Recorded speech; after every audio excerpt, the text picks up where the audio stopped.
All right then, good afternoon ladies and gentlemen, and welcome to the second game of the Club Cricket Committee Lagos Cricket League's Super 6. It's the second game of today between the two bottom teams of the Super 6, Foundation Cricket Club and Rising Star Cricket Club. Technically, these two are just playing for pride, and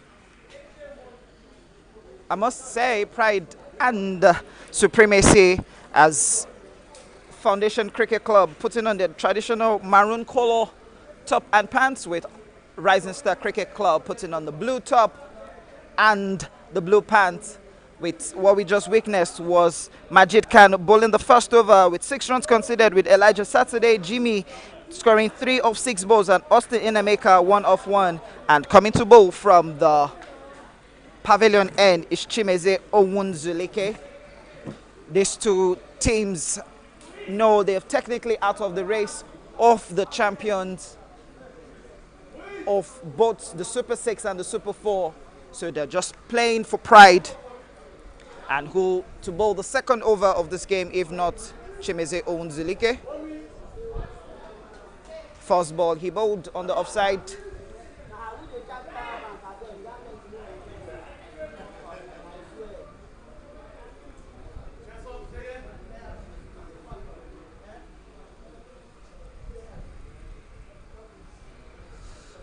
Rising Star Cricket Club, bottom of the table. They know they have a very huge task. They've only have 2 points in this whole Super 6. Very well bowled there by Chimeze Owunzulike, keeping it down.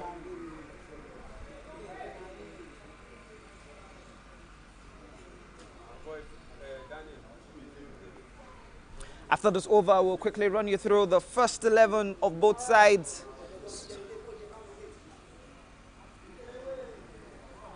Elijah Saturday playing on the top, Chimeze bowling it a little bit down, and you can see Austin Inameka telling him you need to play on the front foot if you're going to have any chance of playing Chimeze's balls.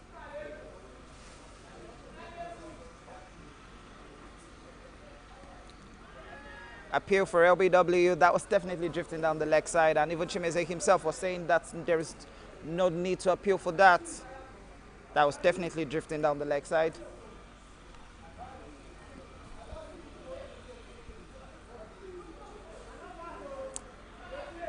And the very last ball of the second over, just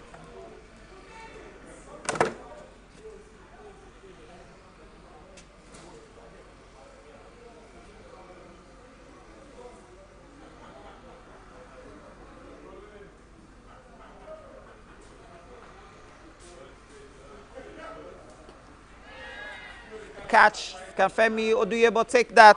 And that's the very first wicket of today's game, taken by Femi Oduyebo. And Elijah has just lost his wicket.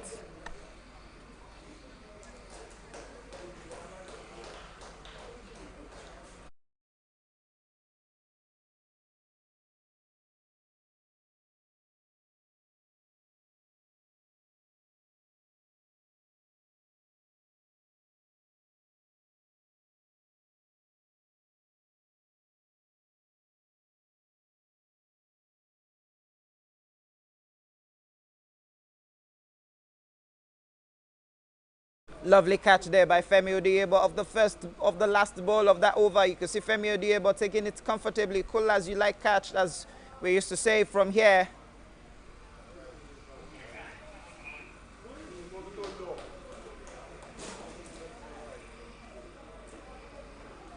And a new batter will be going in.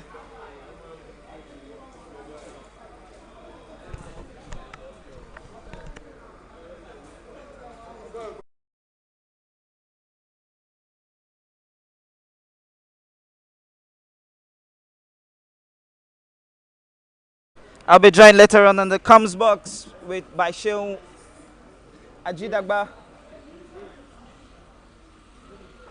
But for now, you just be hearing my voice as Rising Star is having a new batter. I beg your pardon. Foundation Cricket Club is having a new batter in person of jersey number 12, David Ankra.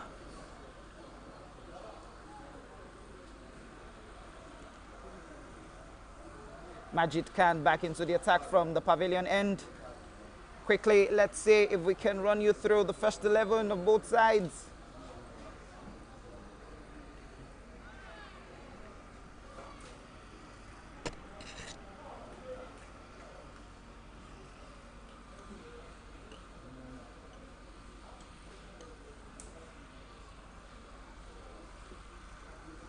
There you have the first 11, but afterwards, take that after the over.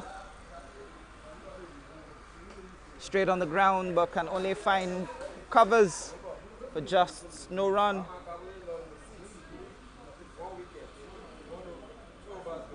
And there you have it, David Ankra, Abdul Rashid.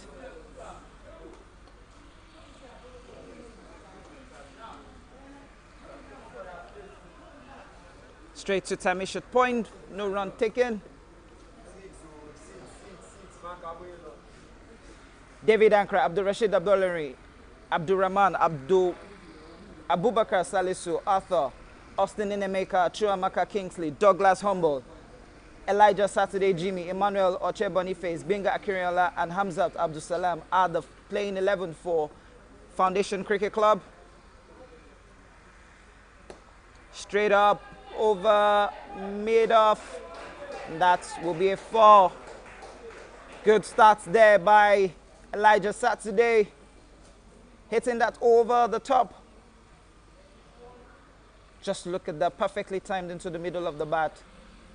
Played that with so much casual and with so much swag.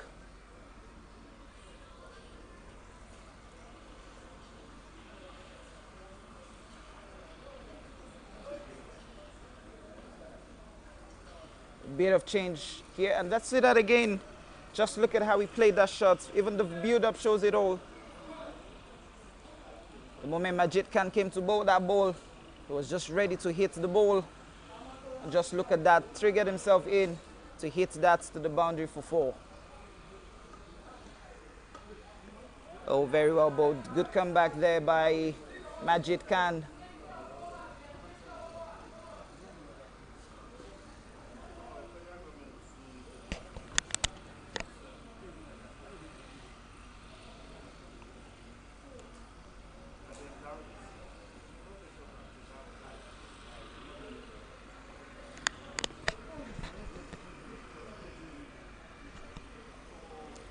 Straight on the ground, Tamish couldn't stop that. Would that race to the boundary? No. Amid's brother, Amid, is there. But the batters will take 2 runs easily. They'll just take 2 comfortable runs. It might look like a dull game, but we know along the line it will build up. And what a way to end the 3rd over, as it's 12 for the loss of 1 wicket.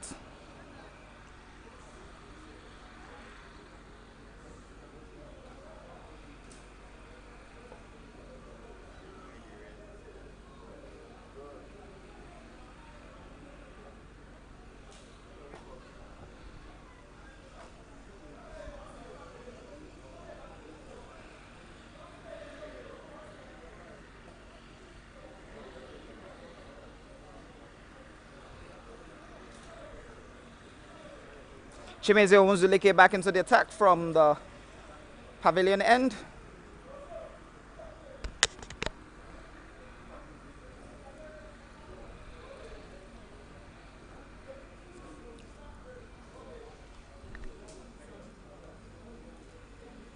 David Ankra, the captain, plays that straight towards covers, but he'll just go for a comfortable single.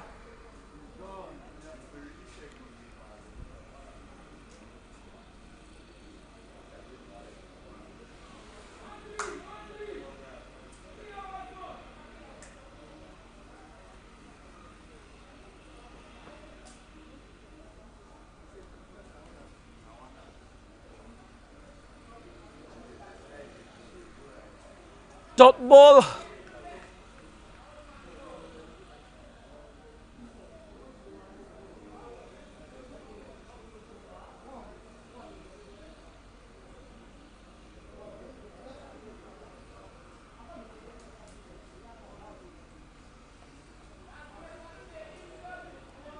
Another dot ball again.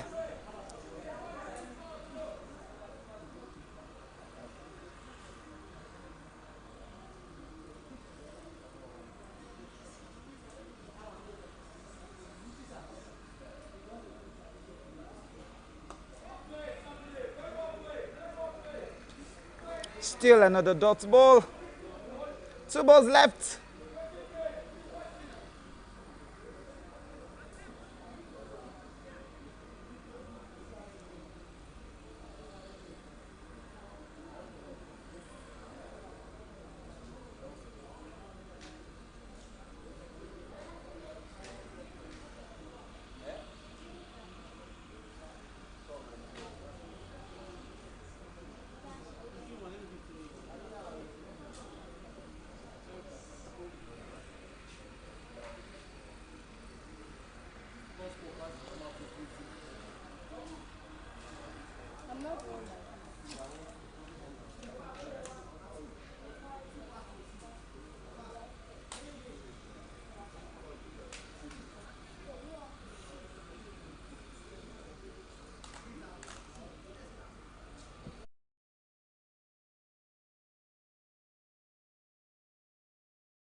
A single to end the over as it's now 4 overs gone, 13 runs on the board, 1 wicket. Foundation Cricket Club not taking advantage of the power play.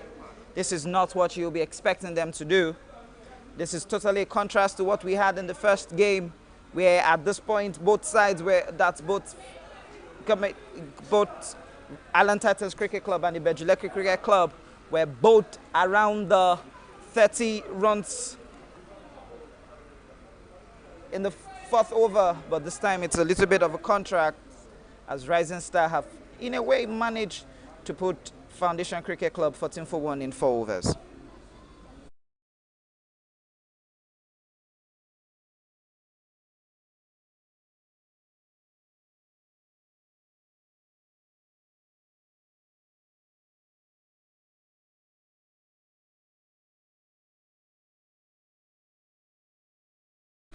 I wonder how the fielder did not take that catch. It was a catch in the offer.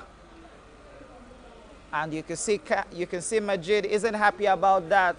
He knew he had an opportunity to take that catch. That the fielder could have taken that catch. That should have helped them. But rather he dropped it and allowed the batters to go for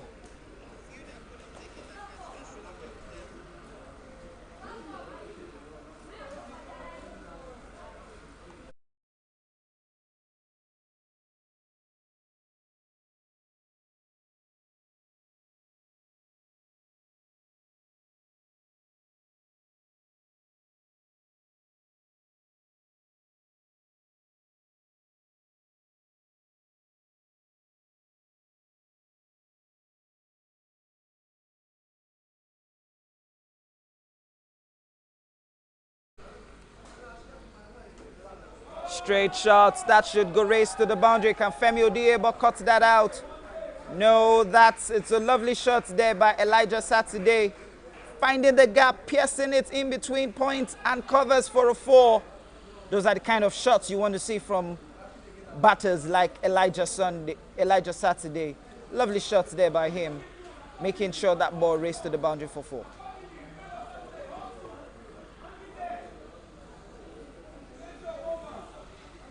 Three balls left in this 5th over of the power play.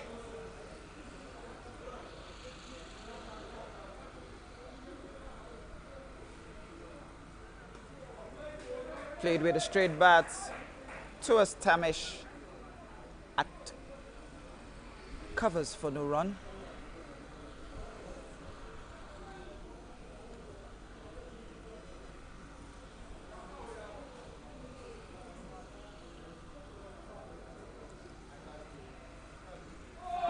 Lovely shot there by Elijah. It's pierced the gaps. That should race to the boundary for 4.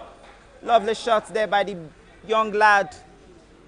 Knew where Chimeze was standing. He knew Chimeze was on the 30th circle. All he needed to do was just angle the bat. And you could see there was no response by Chimeze Uzulike there to stop that. And that's another 4 in Majid's Khan's over. And they are now 20 runs on the board.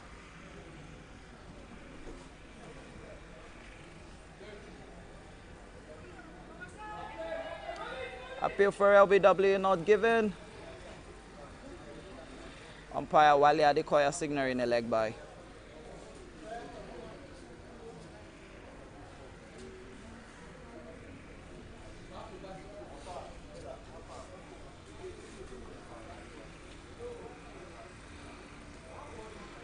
And after the end of the fifth over, Foundation Cricket Club are still below the 30 mark as they are 25 for 1 after 5 overs. Now we are in the last over of the power play.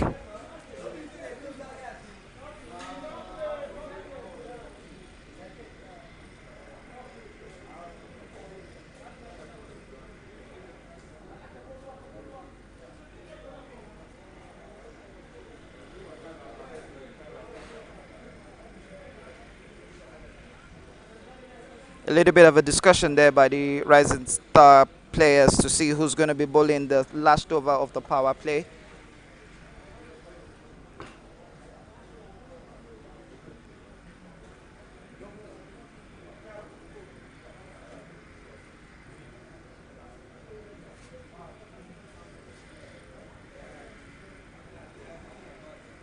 David Ankra is currently 2 of 2 and Jimmy Elijah is 19 of 22 balls. I'll be taking a break and I'll be back after the over.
Once again, I warmly welcome you to Tafa Balewa Cricket Oval,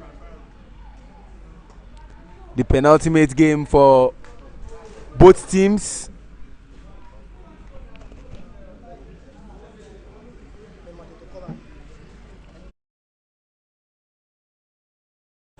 Foundation Cricket Club wants to live on a high.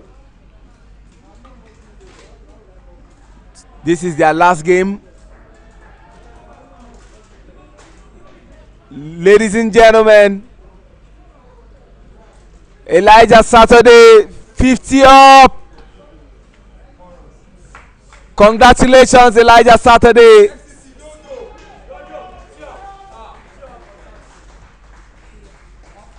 They want to live on a high. And as for Rising Stars Cricket Club, this is their penultimate match. They have one more game against Government College Ibadan Old Boys Cricket Club.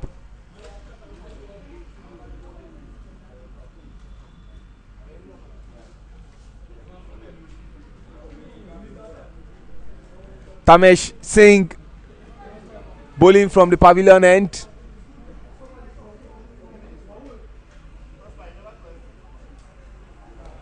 David Ankra, captain, and Elijah Saturday Jimmy batting. Saturday on a Sunday.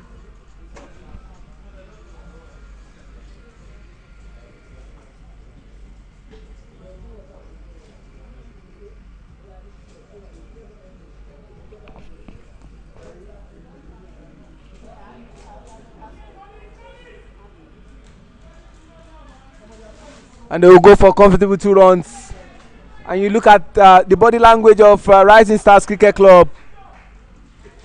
They look like a team that is disinterested in playing in the Super 6. And the question you have to ask is, how did they get here?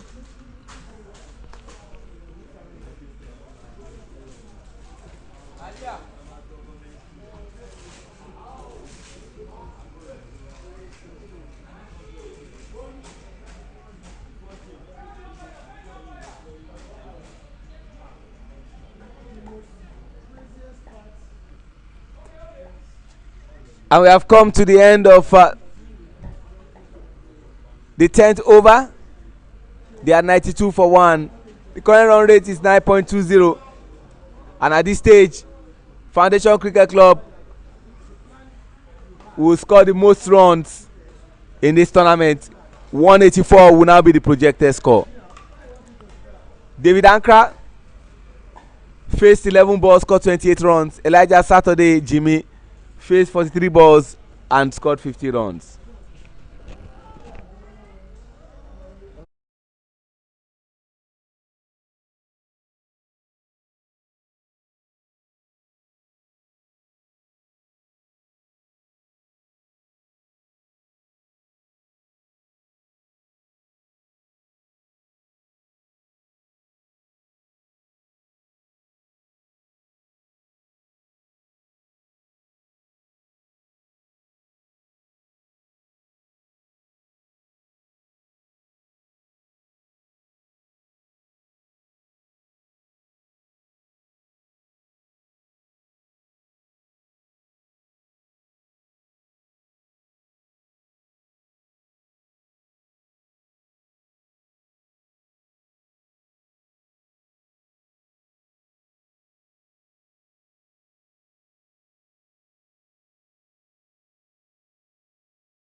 We are back for the concluding part of the first innings.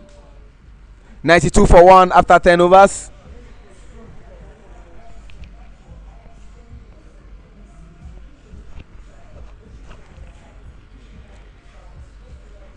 Already we know our top 4 teams for the Super 4. Island Titans Cricket Club, Ibejuleki Cricket Club 1, Government College Ibadan Old Boys Cricket Club, and Federal Government College Warri Old Student Association.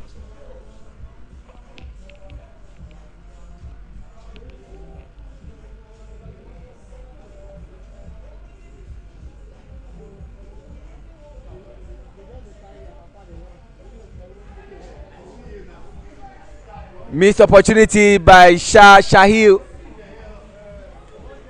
into his third over and in search of his first wicket.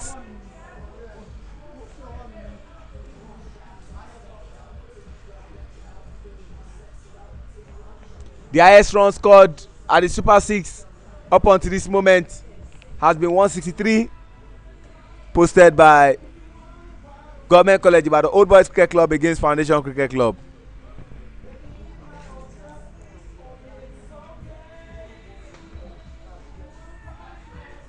Oh my word!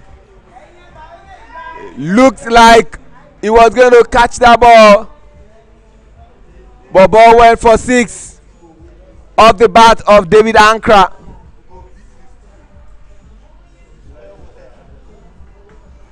Maximum, and David is just some 16 runs short of his own half century.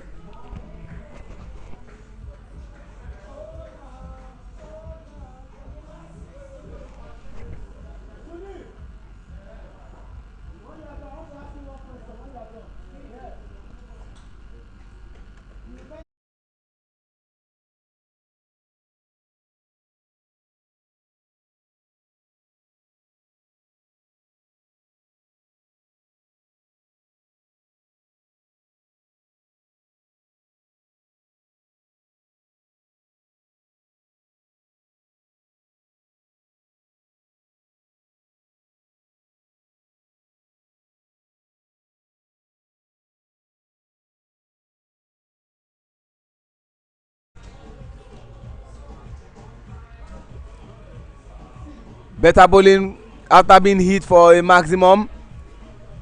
Shahil.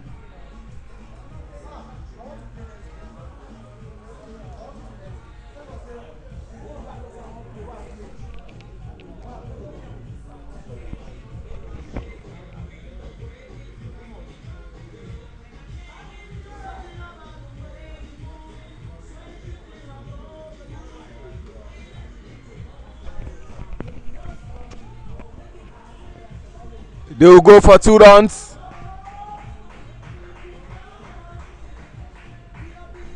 And they also cross the century mark.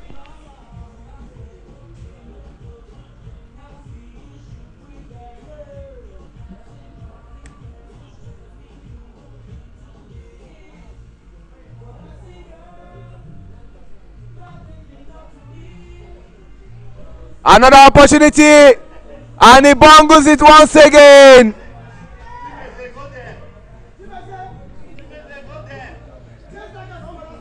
Majid with his height couldn't do anything, and once again Shahil in this over have been hit for 6.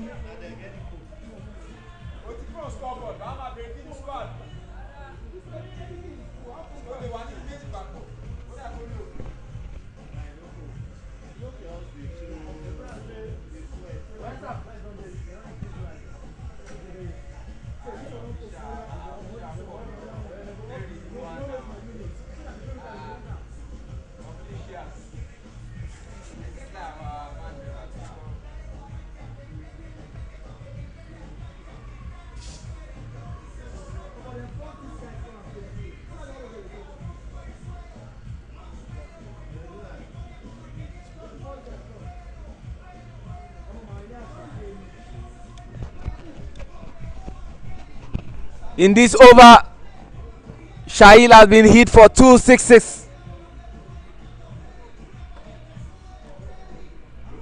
They want to go for 2, but just one will be taken. And that has brought us to the end of the 11th over.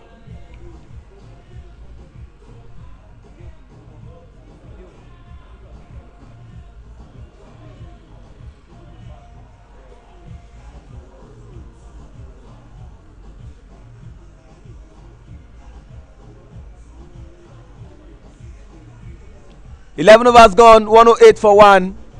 The current run rate continues to jack up, 9.82, and the projected score at this stage is 196, almost looking like an IPL score. Elijah Saturday Jimmy, 44 balls faced, scored 51 runs. David Ankra has faced 16 balls and scored 43 runs.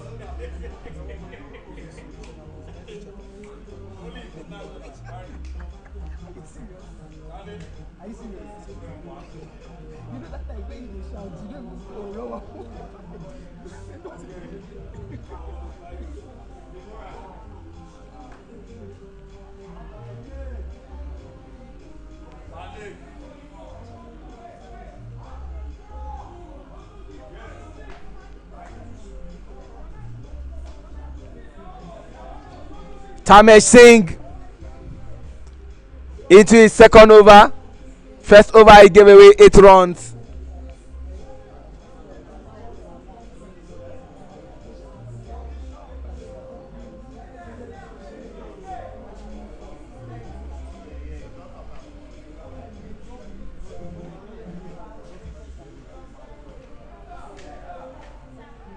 No run. Good stop.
Tamesh Singh into the 12th over.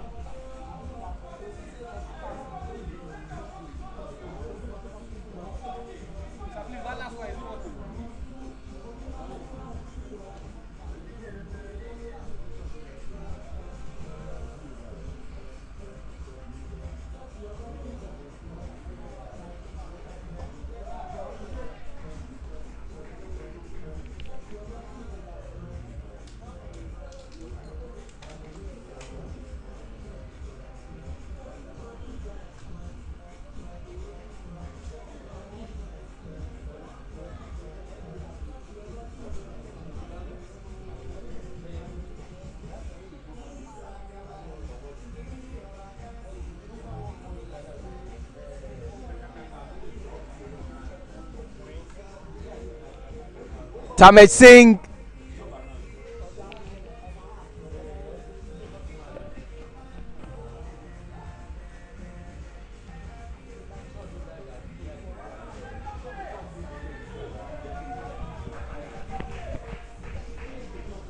David Ankra inching closer to scoring his own 50 runs. The captain of the side with fewer balls.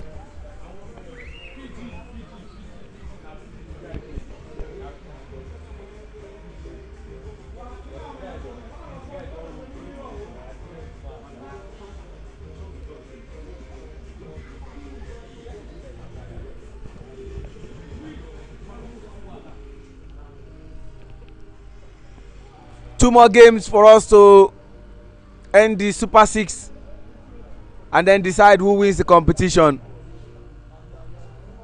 It's between Federal Government College Warri Old Student Association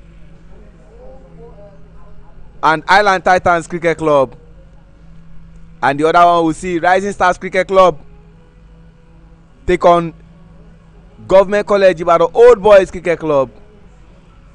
But the one that all attention will be on is Island Titans Cricket Club versus Federal Government College Warri Old Student Association at 9:30 a.m.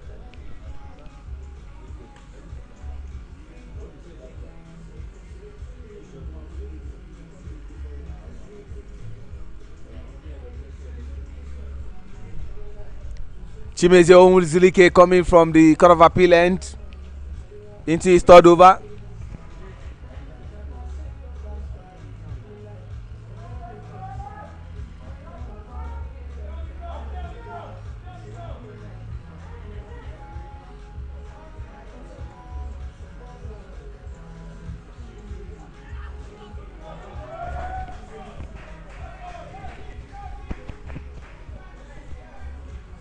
And you have to say, of all the bowlers that have bowled today for Rising Stars Cricket Club, the former Nigerian international has been the best among the lot.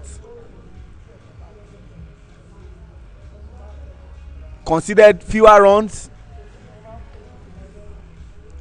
and he also accounted for the only wicket.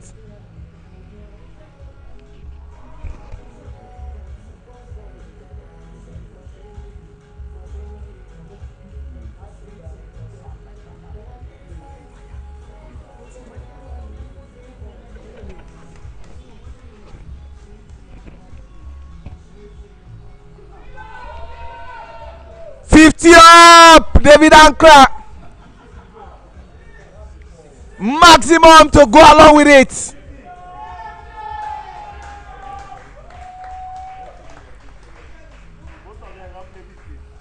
With fewer balls, Captain David Ankra gets to his own 50, and what a way to get to 50 without maximum of the bowling of Chimezie Onwuzulike.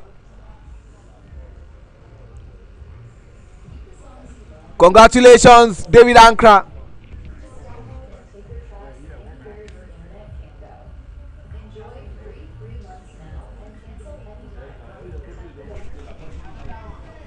And that was it on the replay. Another maximum.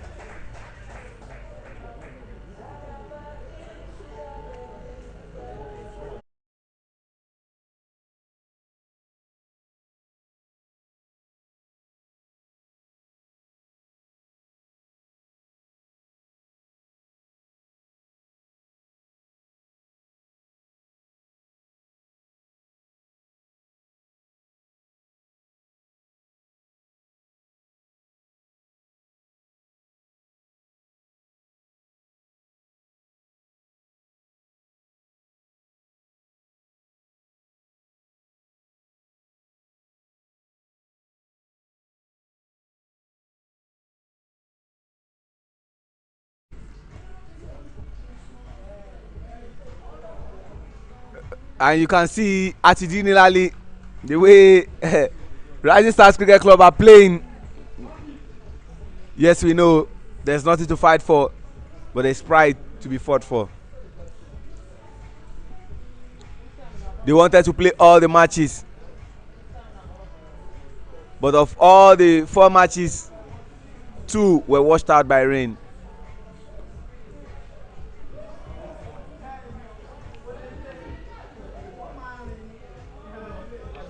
Ball race for 4. Prior to this period, the over of Chimeze was decent, but this over has been very, very expensive. An over that has 2 sixes, 1 4, and 2 singles.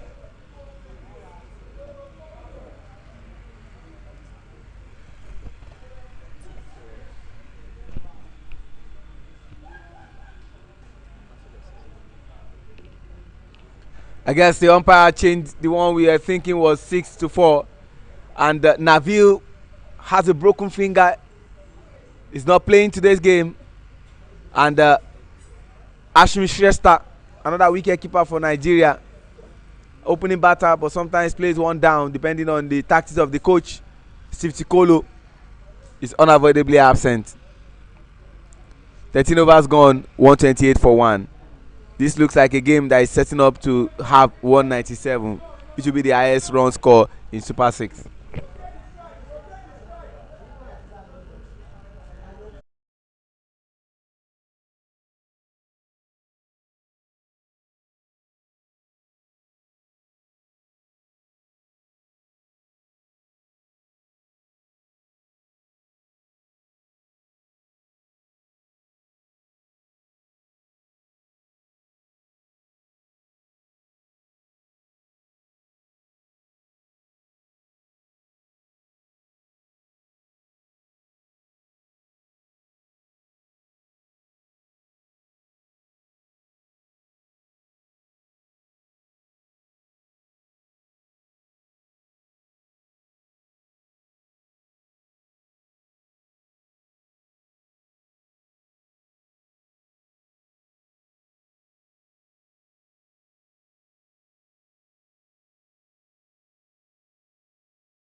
You have to say that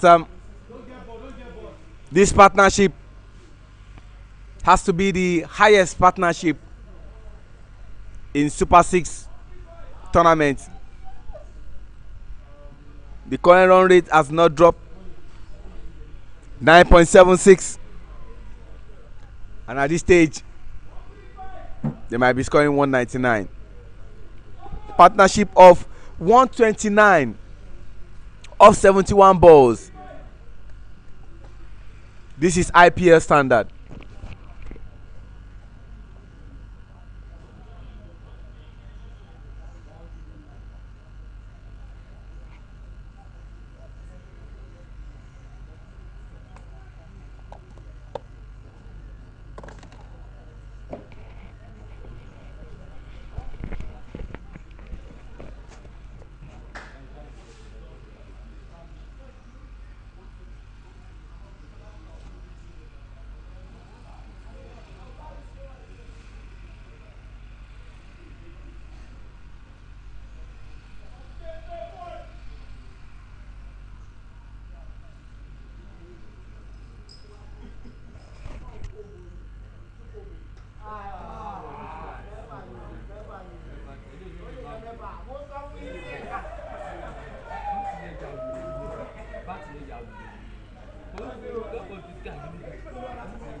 Another maximum from David Ankra. Started out slowly, but surely taking the game home. The two of them are chasing each other. David is on 63. Elijah is on 62. But the difference is the total number of balls faced by David and that faced by Elijah. Tamesh has been hit for a 6 off his first ball in his third over.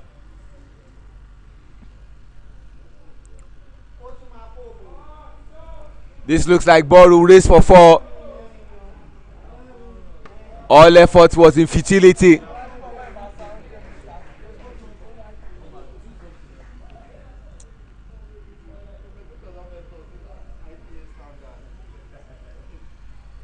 Four runs there.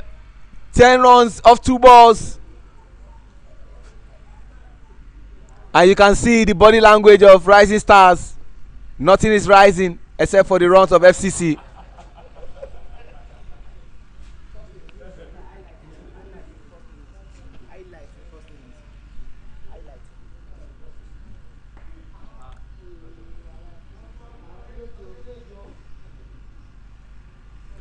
The runs just keep rising.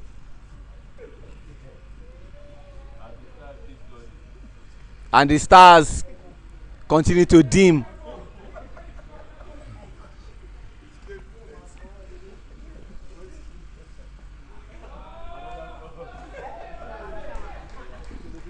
Ladies and gentlemen, this over is more expensive than Rolls Royce.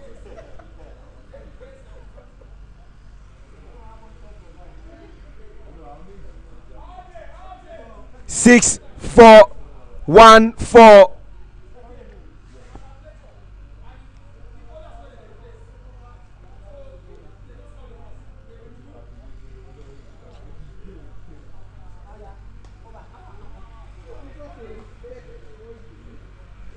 We stop there. Just one run.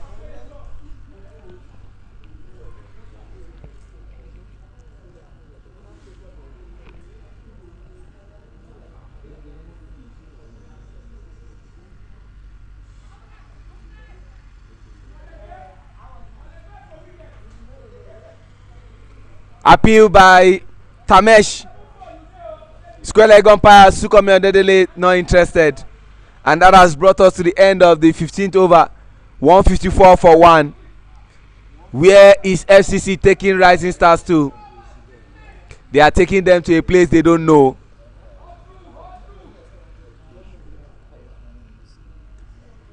Definitely we are going to have the highest run scored in this Super 6.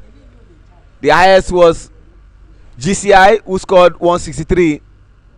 But now FCC are on 155 for 1.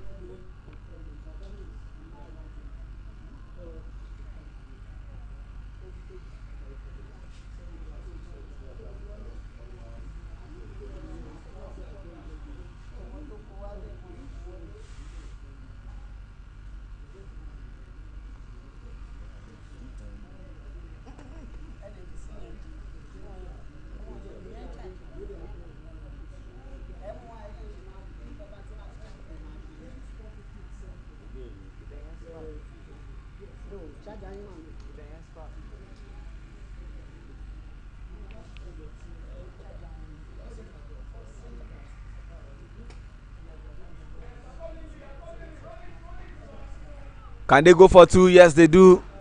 Comfortable 2 runs. I know of Umesh Yadav, but this is Akhilesh Yadav.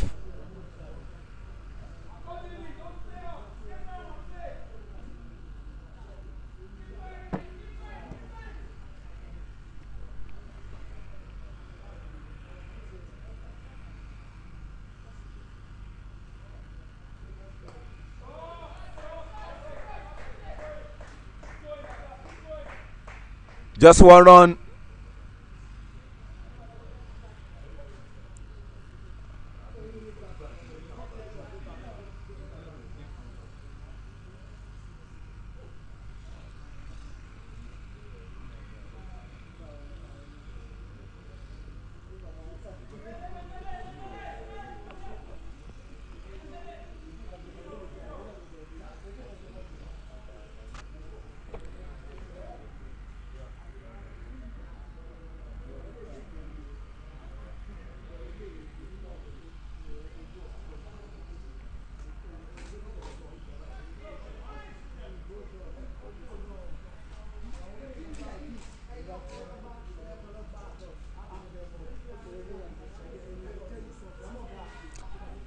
Better bowling from Akhilesh.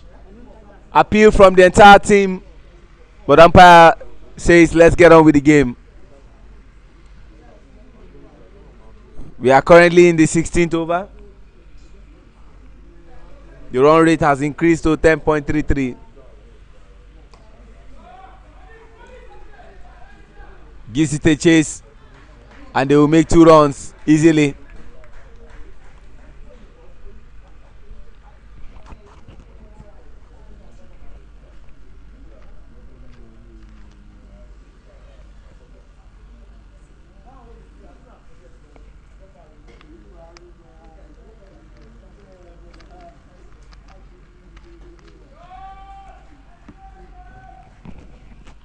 Can they go for 2? Yes, they capitalize on the sloppy fielding.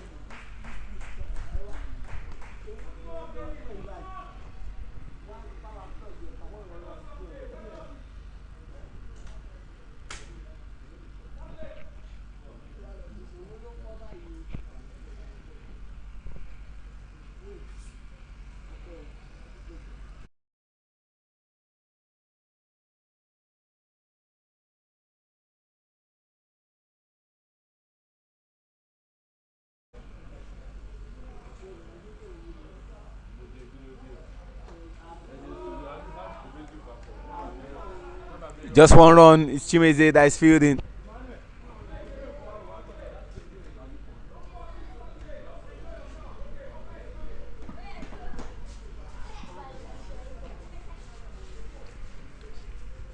And we have come to the end of the 16th over. 163 for a loss of 1 wicket. Elijah Saturday Jimmy, 55 balls, he has faced, scored 70 runs. He was the opening batter. David Ankra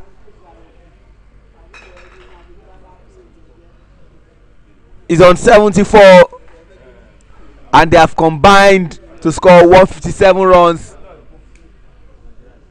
of 84 balls. Highest partnership.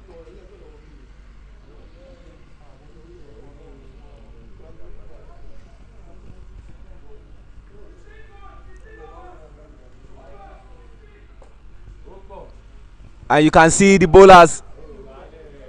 Majid Khan, both 3 overs, no wicket. Chimeze, both 3 overs, 1 wicket. Ahmed Khan, both 1 over, no wicket. Shah Shahil, both 3 overs, no wicket. Femi Odiebo, 1 over, no wicket. Tamesh Singh, 3 overs, no wicket. And Akhilesh Yadav, 2 overs, no wicket. The first wicket fell when they were on 6 runs.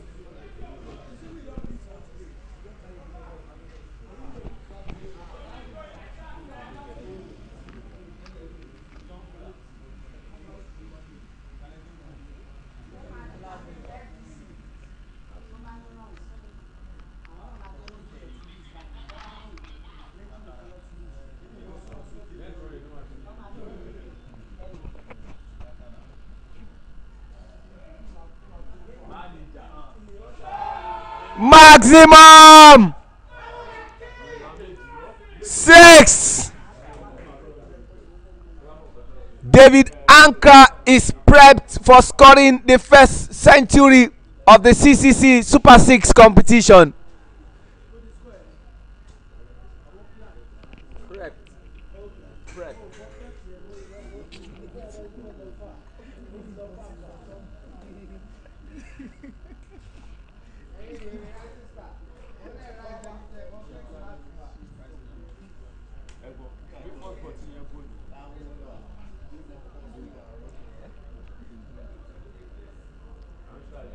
Dataram into his first over was hit for 6.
Saturday on a Sunday. Dataram maximum. Lovely fielding there.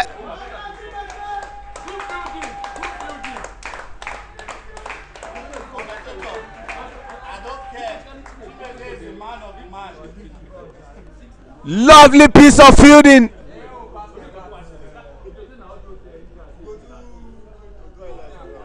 Debarring that ball from getting to a 6.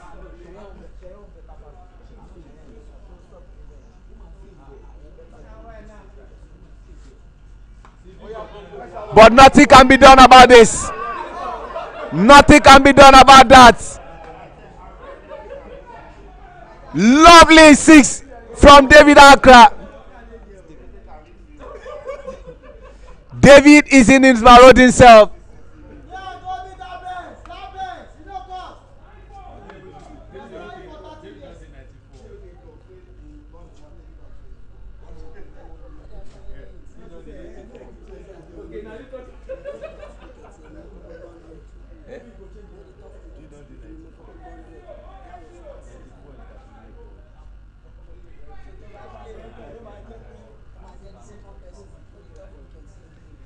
Aside from the guys that scored 50 today, the likes of Elijah Olaleye, Sulaiman Rushewe, David Abibode, David Ankra, and of course Elijah Saturday Jimmy. 2 high points of today. That lovely 6 that was stopped by Chimezie, and of course that run chase of Sheye Olympio. Stopping ball from getting to a 4 at age 40.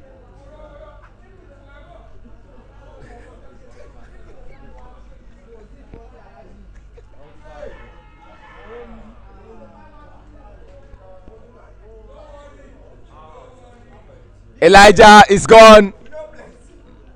Tamesh Singh finally breaking that partnership that has constituted a positive nuisance. Played from ball 1 to 17.1 overs.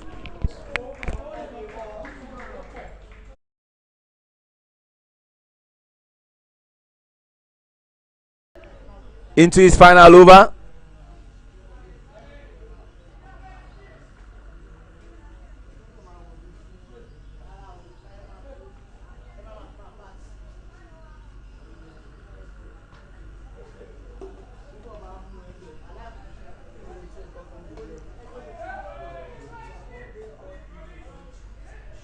They want to take two.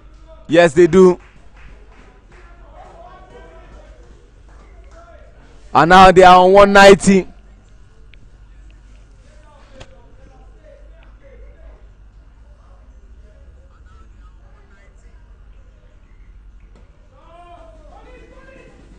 His eyes are wide open,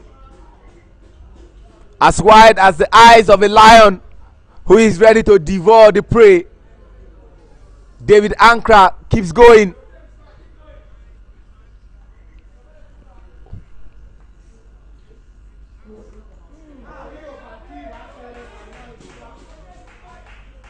That was lovely piece of bowling from Majid Khan, but intelligently taken care of by Abubakar Salisu.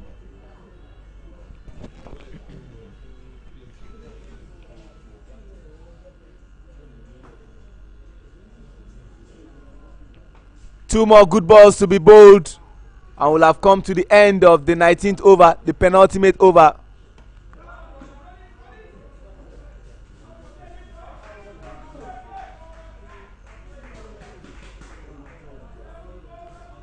$193.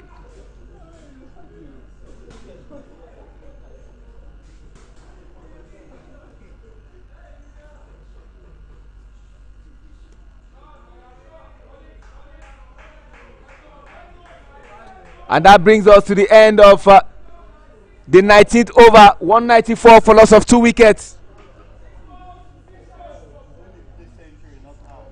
I'm sure Ricky will be very delighted about this performance, but it's not a performance that can take them to the Super 4.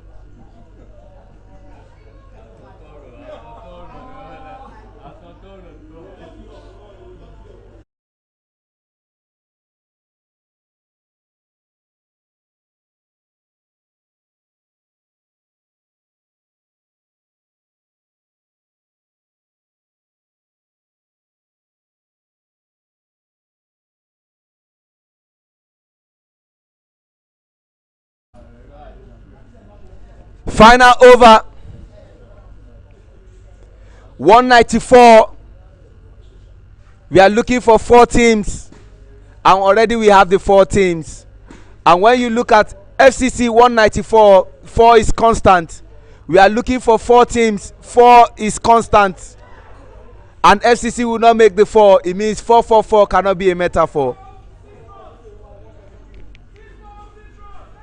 Last ball of this over. Who takes responsibility?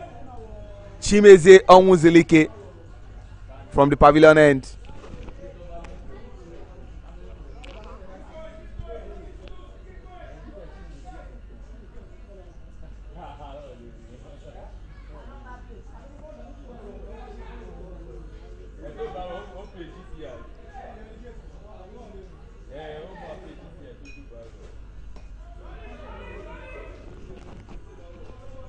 Just one run.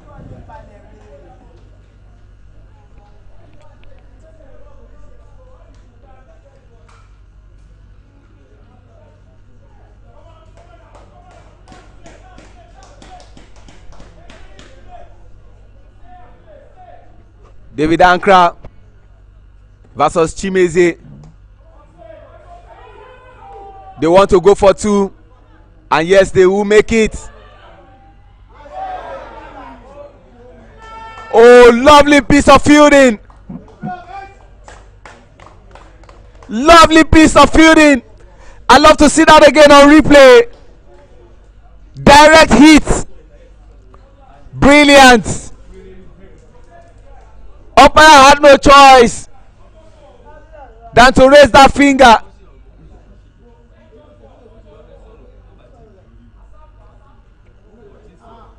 $195 for 3. See that again on replay.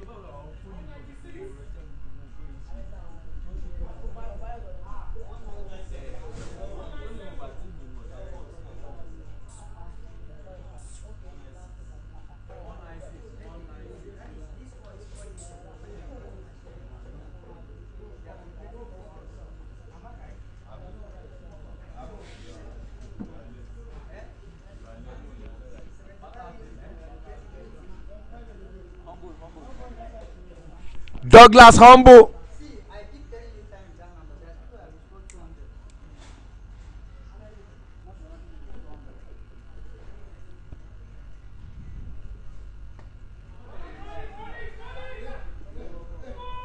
It's Femi Oduyebo.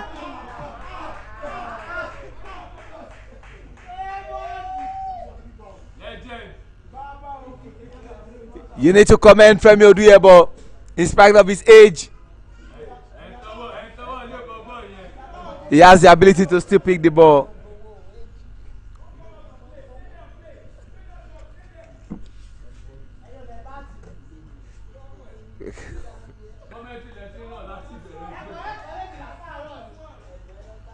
Just one.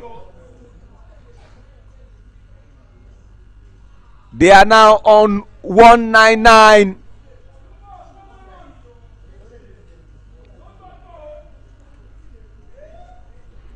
Can Douglas be humble to score one run to take them to double century?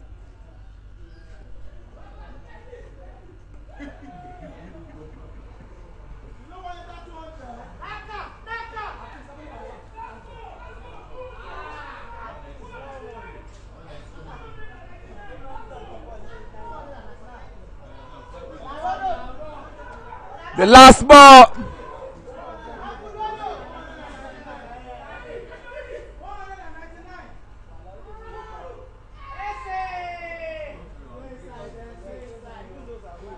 Dead ball.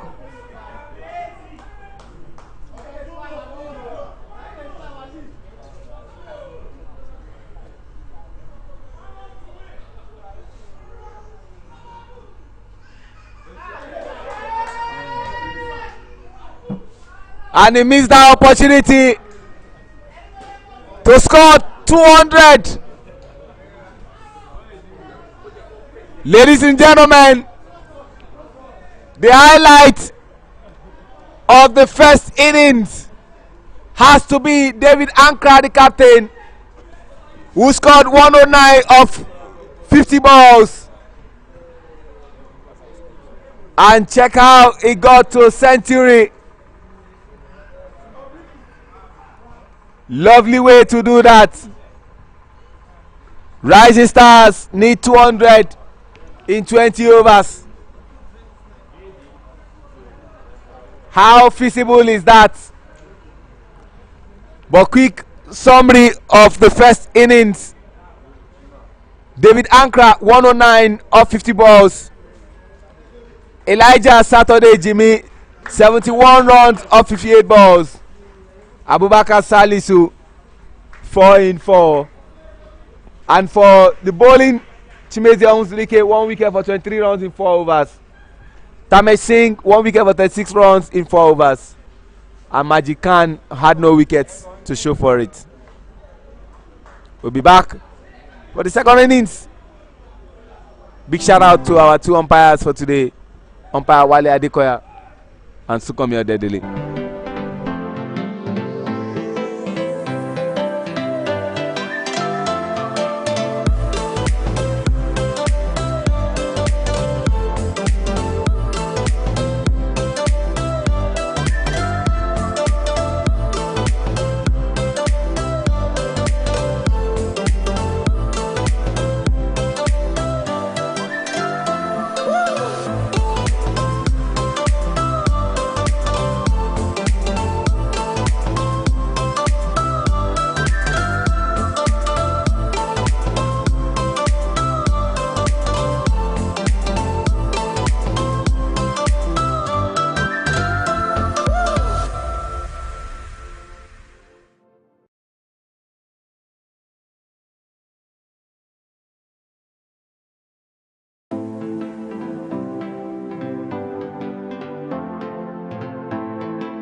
Abdurrashid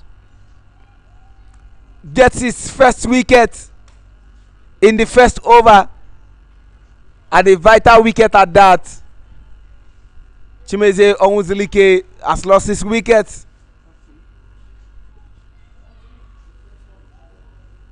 And the task becomes more daunting for Rising Stars Cricket Club. And out goes Chimeze, in comes Femi Oduyebo.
Oduyebo.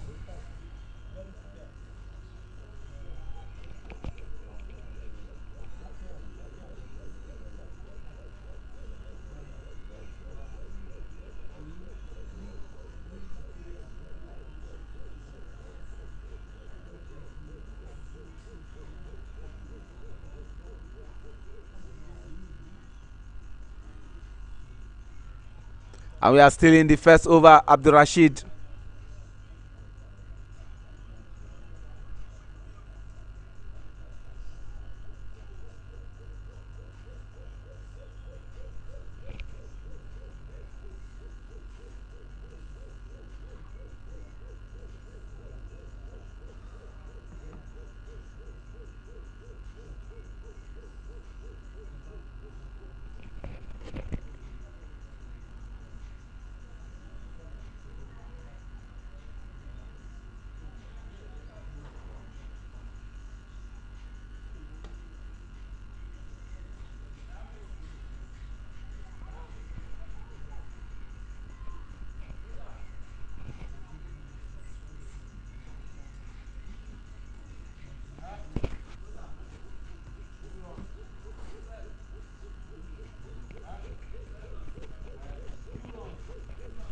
And we have come to the end of the first over. An eventful first over it is for FCC. 2 runs on board, 1 wicket down. The target is 198.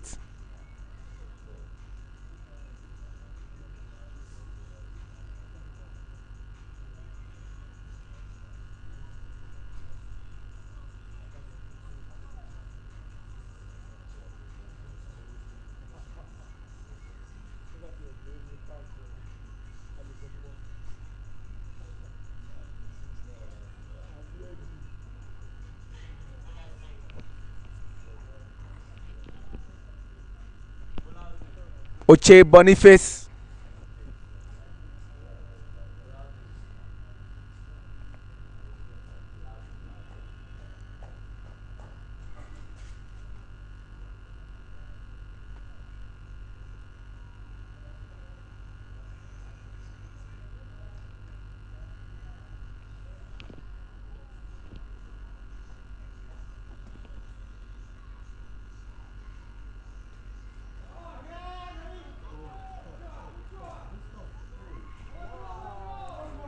That was an overthrow.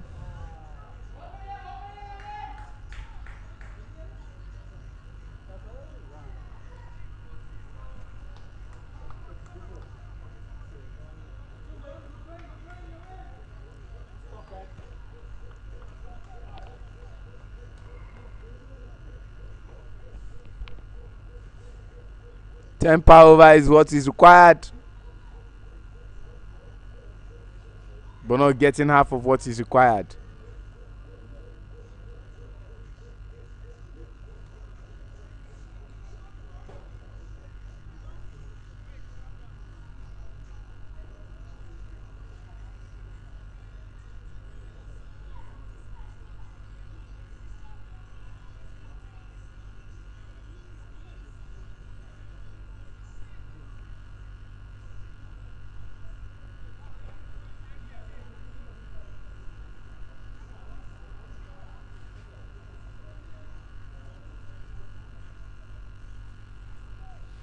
All eyes are fixated on the 5th of May, the blockbuster game. FGC versus ITCC.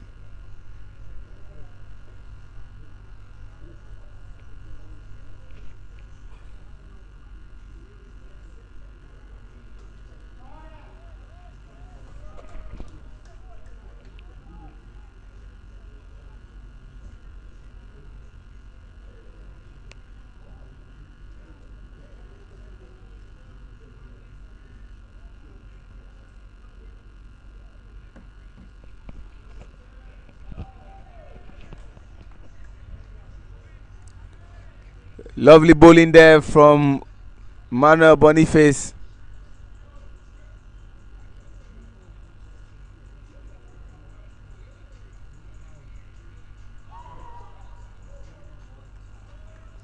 Navin Kumar.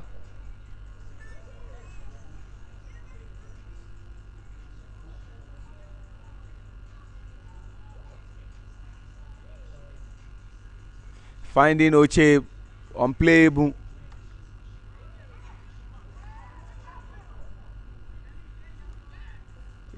Good fielding from Benga Kinola, aka Dodo at slips.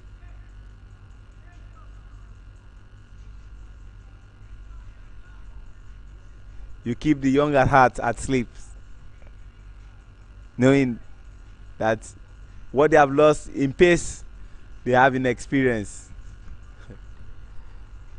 2 overs gone, 4 runs on board, 1 wicket down. They need 196 runs. The current run rate is 2.00, and what is required is way beyond what they are getting, 10.89. And I must say that the Foundation Cricket Club, the performance they just put up in terms of batting, a lot of their fans would say it's coming in rather too late. An appeal for Robbie W, but there was no way a left-hander was going to get an LB from that angle. It was definitely drifting down the leg side. Just like I was saying, a lot of FCC fans would have said this performance is coming a little bit too late. They had the opportunity to put up such performance against Atlanta Titans last week, which they failed to do, and they also had that same opportunity against Federal Government College, Warri Old Student Association. About what better way to end the Super 6 than putting up 199 on the board. Rising Star, on the other hand, from the first innings, they just looked like a team that was not just interested in playing this game. Chimeze Onzulike losing his wickets in the first over, not the way they would have hoped. And Femi Oduyebo, who is in, might be looking to probably put up some run on board.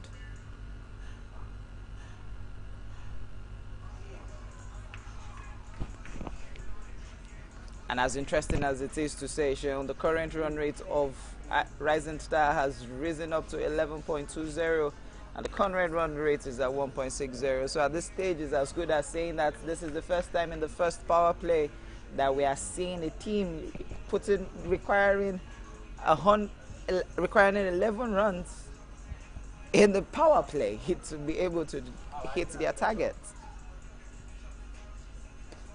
Push towards the leg side, backward of square. Will they go for 2? That's an opportunity any day, anytime for 2 runs.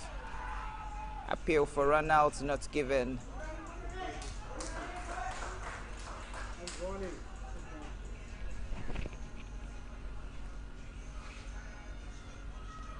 At this point in time, I'm just looking at the Rising Stars bench, and I'm asking myself, what do they think? I'm asking myself, what do they think is the best option, or what is the best approach they have towards this game? Now you can see Boniface having a discussion with Abdul Rashid, telling him you need to drop the ball more on between the middle and the off stump if you're going to in any way have any chance of winning or taking wickets. I beg your pardon. An old drop catch, but they will take a single off that. That was well bowled there by Opeyemi Abdul Rashid. You can see that again from the replay. The catch was there in the offer. He dropped it, and then he passed it on towards Arthur, who was at first slip.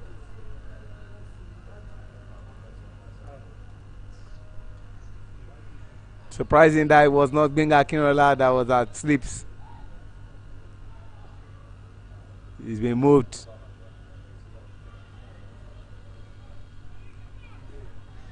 Backward of points. 199 runs is actually a motivation any day, anytime to any bowling side. You have a lot of runs to bowl to, knowing that you just have 120 balls to bowl. It just gives you that morale where you know that the more dot balls you gather up is just a way of saying you've won the game. When you talk about motivation, that motivation can happen maybe here in Nigeria. Yes, maybe definitely. In the Indian Premier League. It's definitely not a motivation. In the IPL Tata League, the highest run that was ever chased was over 218, and it was actually broken that same day. 4 players scored 50. I must say that that particular game was one classic game, and apart from that, you know, the Tata IPL 2024 has been the only since the inception of the IPL this season has been the highest runs ever been played by the IPL teams. And what is surprising is how these guys make the bowlers look like they don't know what they are doing. The batters are just too ferocious. But Yomi, I empathize with you on your team, New Zealand. Watching them yesterday against Pakistan, series is tied at 2-2. You have to feel sorry for them. That yes, aside from Seifert and Nisham, I don't think they have quality in that side. The usual suspects are not around. Yes, you're definitely right, Sean. A lovely shot there by Femi Odiebo, hitting it straight over the bowler's head towards the onside for a 4. And I must say, Sean, when I watched that game, I was just a little bit, I wouldn't say I was disappointed, but I expected it, because there was no way New Zealand, with such a very versatile team, could have lost that game to Pakistan. But again, it just shows. Did you say versatile? They when look I like mean a versatile, young when I mean like a young young squad. side, yes, Yeah. the team they took to Pakistan was a young side. So it's as good to it's safe to say that that team you saw might not be the team that will be playing at the T20 World Cup in West Indies Absolutely. and the United States. So it's just an opportunity to allow the big boys to have a rest. But definitely, yeah, definitely, she'll come back stronger and refreshed. But again, let's not take it out. The T20 World Cup is going to be an explosive one, and possibly an interesting one. Yesterday, I was able to watch Nepal play against the West Indies. Oh, lovely square cut shot there by Femi Odiebo. Can that race all the way to the boundary? No, it's cut off, and they will just take 2 comfortable runs. Just like I was saying, Cheon, I was able to watch the Nepal West Indies A team in the T20 tour that the West Indies A team are actually having, and I must say it was really quite good to see how Nepal has been preparing so hard for the T20 World Cup. They have played almost in total 35 games after that qualification.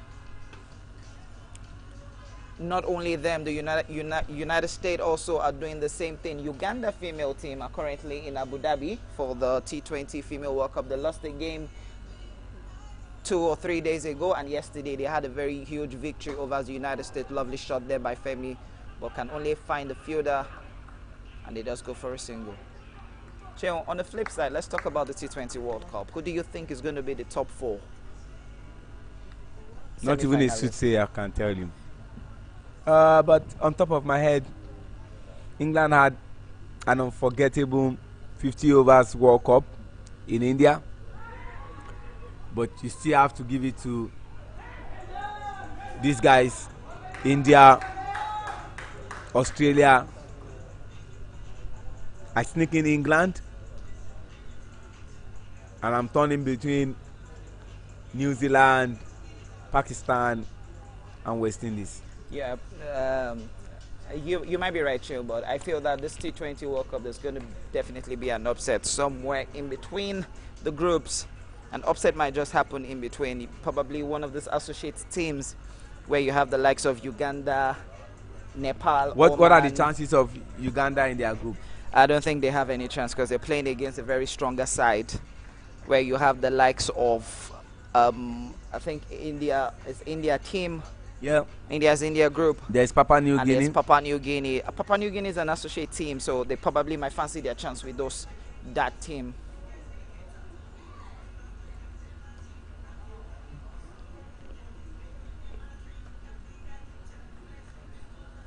And that dot ball will bring us to the end of the over as it's 18 for 1 after 4 overs.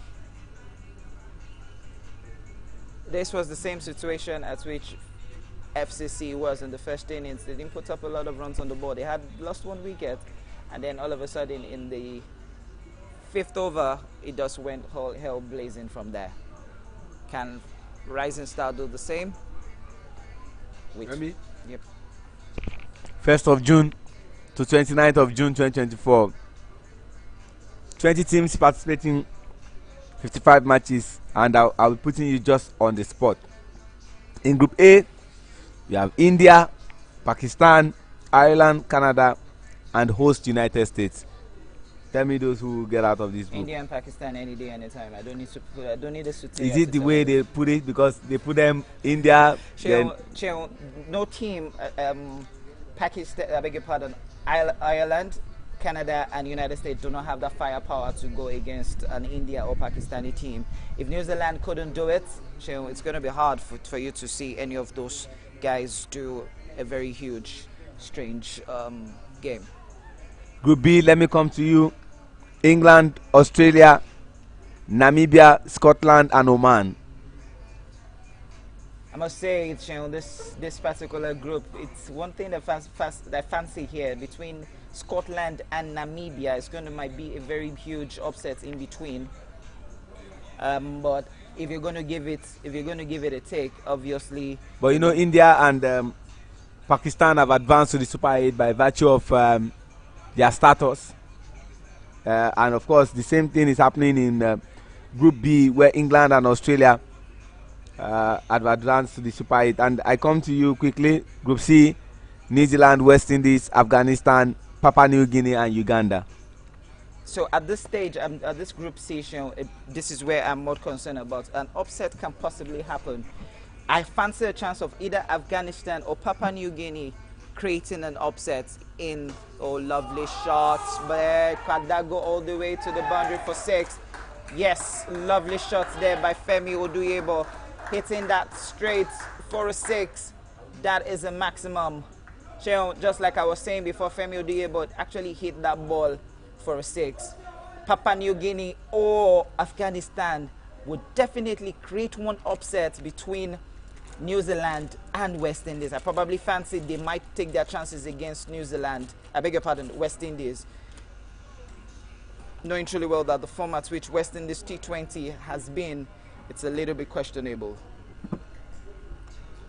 Group D, South Africa, Sri Lanka, Bangladesh, Netherlands, and Nepal. Cheo, you know what I'm definitely going to say about this group.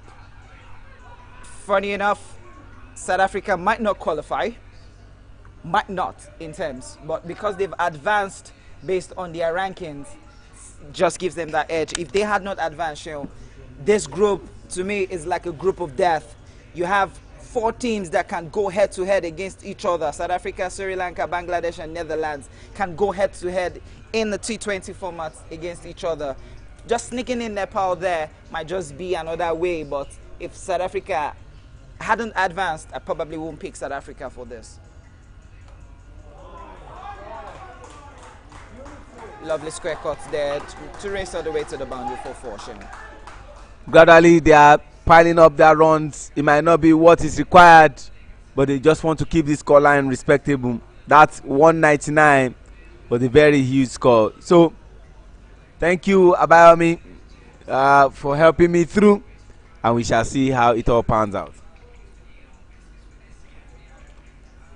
But the question now is this: what would be the qualifiers for the ICC, for the Olympics to be hosted in New York later on? I think this year, if I'm correct, Shil, or is it probably Paris. next year? Yeah, okay. Is it this year for the Olympics? Yeah, this year is the Olympics. Oh, okay. Paris Olympics. Oh, it's okay. I beg your pardon. Oh, it's in Paris. That's in France. Oh, who wouldn't love to go to the city of?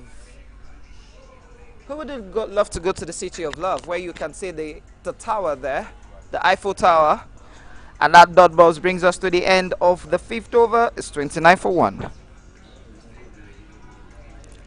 So just like as I was saying, Sean, the qualifiers for the ICC, for the Olympics will be a little bit of questionable, because are you going to be having the top 8 teams slug it out, or would you be given an opportunity for associate teams to have a qualification into the Olympics, or would they be looking at the top 6 in the T20 World Cup advancing into the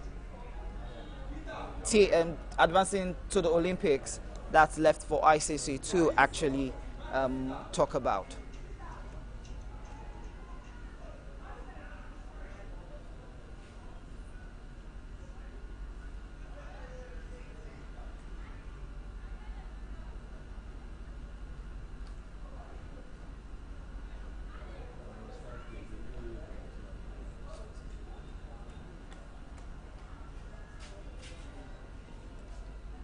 Manuel Boniface in from the pavilion, I beg your pardon, court of appeal end, goes straight. David Ankra stops that, but the batters will just go for a single.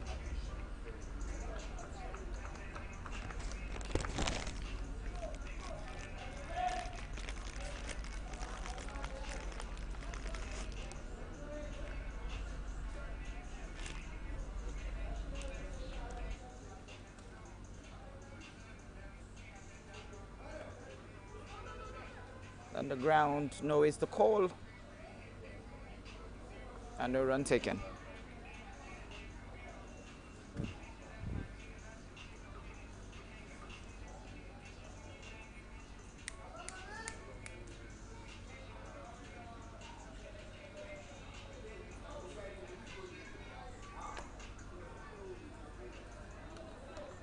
Another dot ball. 3 balls left in the power play. 170 needed in 87 balls. Goes big, goes high. Can David Ankra take this comfortably? Yes, it is a catch by David Ankra. Sometimes I ask myself, why do fielders have to first remove their hats or their face caps before taking the catch? Sometimes it's a case of, let me have clarity.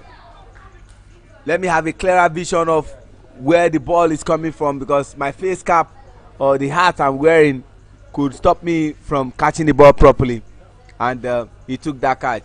Like I said, I was ruminating in my head about me. Impossibility, they say, is nothing. I know it's going to be difficult for Rising Stars Cricket Club to beat FCC based on the score posted by FCC. But just in case, Yomi, if Rising Star defeats SCC, this will rank as one of the greatest upsets of all time. Yes, definitely. You're right, Jill. This will be not just the greatest upset, but technically will be history being made. Firstly, a team could chase down 199 in 20 overs, which would technically mean that they are the highest team with the highest runs, but it means you have to have 2 players to score above a double half century. But I don't see that happening for Rising Star, as it's 30 for 2 in 5.4 overs. That catch again was a lovely catch by David Ankra. He took his time, timed it straight, and just look at his position from here. Immediately the ball went off, he took off his hat and just went straight, picking it, and an easy catch. Cool as you like catch, we used to say at the comms box. Imran Tahil is the new batter in for Rising Star Cricket Club as we are gradually approaching the end of the power play.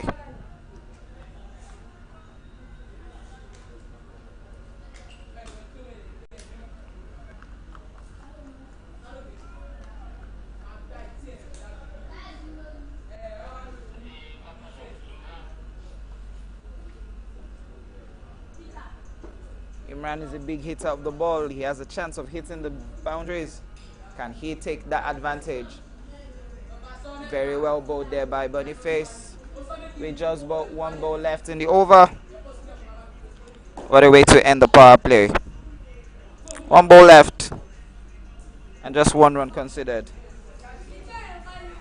Straight to a slip, and no, it's the call by Femi Odeyebo. And it's the end of the power play. Rising Star Cricket Club at 33 for 2.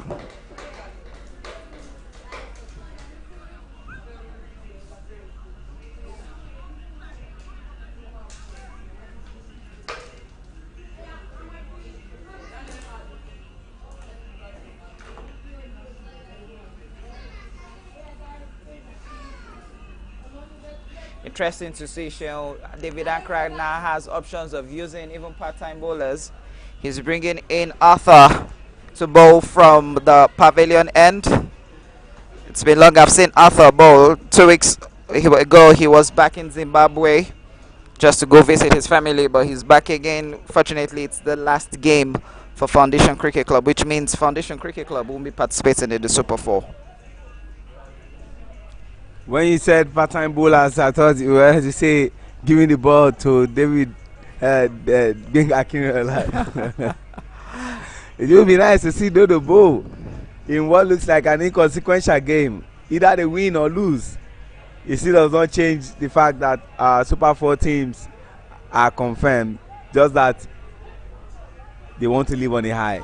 Just for ladies and gents, just for our audience to know, the Super 4 game is a knockout, which means all 4 teams will have just a chance to go. There is no third place in the Super 4. It's a winner take all. So once you're being paired, and hopefully the fixtures will be out, hopefully by after the last games of the Super 6 will be played next week, and then all teams will know their fate. But the good news and the privileged news here that I got is that the 2023-2024 Club Cricket Committee Lagos League will end May 19, 2024. And of course, our Super 4 have been taken care of. Shout out to the anonymous sponsor. At the appropriate time, we shall be revealing who has taken care of the Super 4. But just in case you are out there watching from wherever you are in the world and you want to be a part of the Super 4 by sponsoring maybe the best bowler, the best batter, the best fielder, the best wicket keeper, the most valuable player, why not? If not, the top 4 teams and the best 4 teams have qualified. Lovely catch. That was a lovely catch there by Humble Douglas. The cameraman, the ball tracking man, did pick that up. I must say that was perfectly timed. Just look at that shot. Femi Oduyebo timed that into the middle of the bat. And just look at that. Humble picked that comfortably into his arms. Lovely catch there. And that catch can be a very good factor on giving Foundation Cricket Club a much needed convincing victory in this game.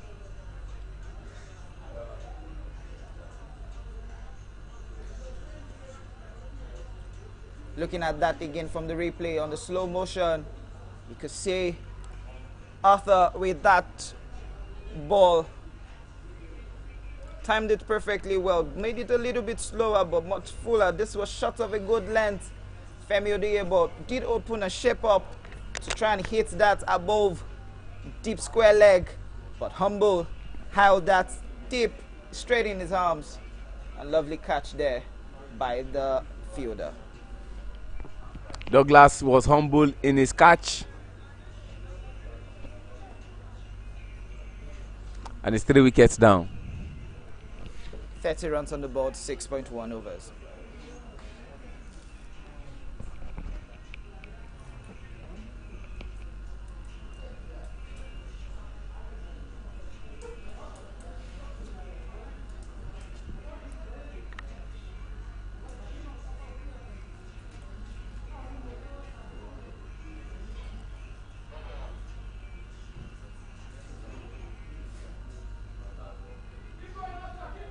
New man into the crease. Dataram is the new batter in.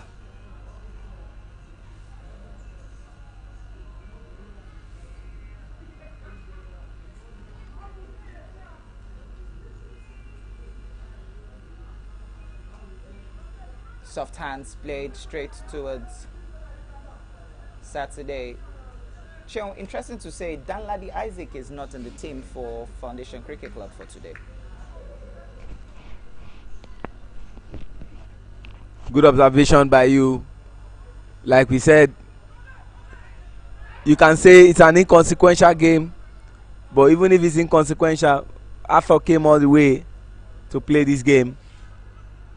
Just maybe Danladi Isaac is busy. Or probably having exams. But that's a good call from the batters saying no. He had an opportunity to take the run, but they just said no, stay back, we don't need it.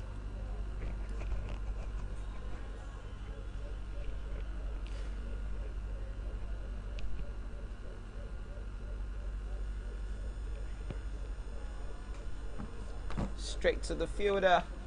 At points, still finding it difficult to pierce that gap. 6.4 overs gone. 3 wickets.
What a way to end the over with that dot ball, as it's now 7 overs gone, 32 for 3.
And it just seems like I beg your pardon. Yes, Rising Star Cricket Club are not just finding their bearing in this game. That was a lovely run out there by Boniface Oche. Holding the ball, New Majid Khan was so quick.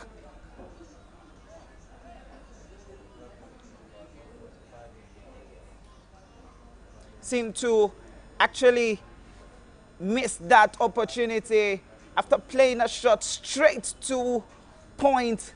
He wanted to take the fielder run, but that was a lovely piece of fielding there. And all he needed to do was just toss the ball up and have that run out. What a lovely throw there by Oche Boniface. And Alan Rising Star, beg your pardon, are now 58 for 5 in 11.2 overs.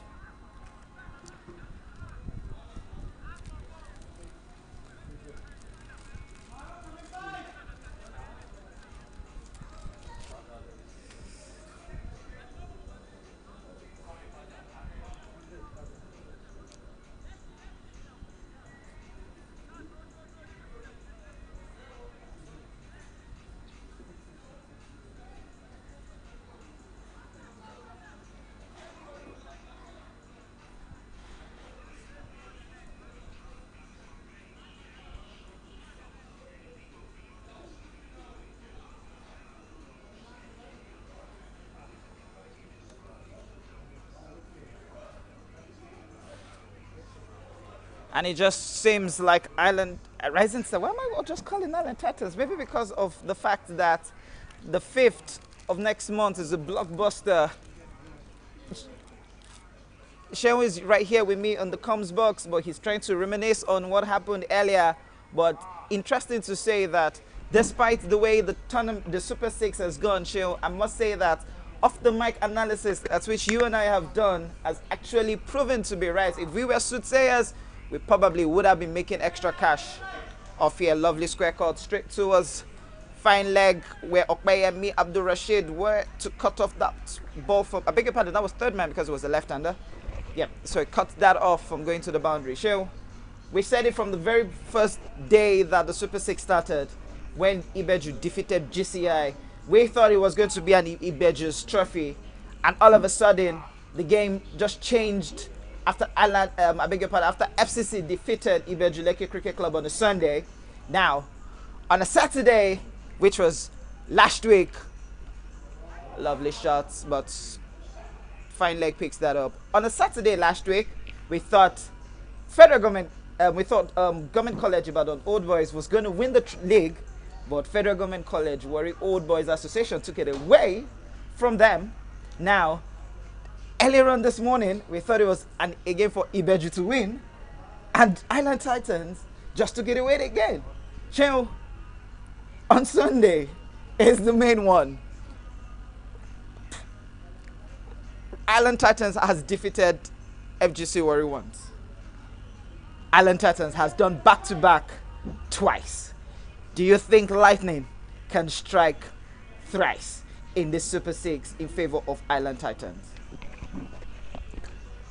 Impossibilities is nothing, and you want to say that the momentum is with Island Titans on the basis of how they've played in the last 2 matches. FCC and by extension Ibeju Lekki Cricket Club won. If you have dethroned the defending champion, it's just fitting enough to crown it up by winning the Super 6 after going unscathed in the round robin games. But then you look at FGC, that game of their life that they played against GCI to give themselves a fighting chance of winning the league, and to also give themselves a fighting chance of playing in the Super 4, gives them that confidence that we can go ahead to get a victory over Island Titans and not allowing them to complete a double over us. Both teams have got super players: Isaac Oyengba, Miracle, Gosa, Agedo, Destiny, the captain of the side, Peter Aho, who played his first game in the Super 6 against GCI, Victor Ipoli, Destiny Chilemanya, Selim Salau. You know, the list is endless. Dimeji Oladunjoye. You know, the list is endless. Then when you now look at the team, Highlight Titans, Sunil Kumar Richpal, the captain of the side, Sulaiman Rushewe, Elijah Olaleye, Zaid Awan, you know, Lucky Itwa, Rashida Bolari, Sheson Adedeji, you know, you can continue to mention Taiwo Mohammed. So we are in for a blockbuster. So my biggest question, Seun, will be this. We're still focusing on Rising Star and FCC, but because of the current run rate at which they are 5.10 and they require the 17.60, it just looks to me that Rising Star might find it so difficult to win this game because they are currently 62 for 5 in, I beg your pardon, 63 for 5 in 12.2 overs. They need 138 runs in 46 balls. But Seun, what will be the determining factor in that game? What we've been trying to analyze, would it be in terms of how the batters approach the game, or would it be in terms of how the bowlers approach the games? Looking truly well between both sides, Seun, the teams are both evenly balanced in terms of batting and bowling. What do you think would be the determining factor? Would it be batting, bowling, or the manner and approach each team takes that fielding? I remember vividly asking Egosa in the game against GCI where he won the toss, and he said he elected to field because he looked at the surface, and the surface was more of let's bowl first and then come and chase in the second innings. So it depends on what the surface looks like. It depends on what the surface looks like in the game on that Saturday or Sunday, I beg your pardon. If the surface is good for batting, whoever wins the toss would definitely want to put his team to go and bat. But hey, the two of them can bat. The two of them can bowl. And it comes down to who wants it the most. You're definitely right, Seun. And that was a misfield there by Humble Douglas. He was on the rope. He had a chance to take that catch, but rather went in between his hands, and that ball has gone all the way to the boundary for 6. Now this time this is up. Can that be taken? No, it's another back-to-back sixes from Imran Tahil. The first one he played that went in between Douglas's hands. And the second one now, he timed it perfectly into the middle of the bat. He played that off Arthur. And you can see that shot again. Well timed. Went up. There was nothing the two fielders at the ropes could do rather than just to look at it. And what a way to hit 2 back-to-back sixes in just 12 runs in just 2 balls. Arthur has been taught a lesson he would want to forget in a hurry. Being hit for back-to-back 6-6 is not what a bowler would love, but Arthur Mandis Vidza was hit for back-to-back 6-6. That's the first 6, Seun. Just look at that. Tahil didn't time that well into the bat. Douglas had the opportunity to take that catch. He missed it. And then the next time, you could say that he just waited for it, timed it perfectly well, and that raced to the boundary for another 6. They can only keep this scoreline a bit respectable. Maybe try and push it to 150. But currently they are on 76 for 5. Let's see what Imran and Tamesh Singh will do. Again, see that again on replay. Thank you, producer. That 6 was perfectly timed into the middle of the bat. Any day, anytime, you will always see that.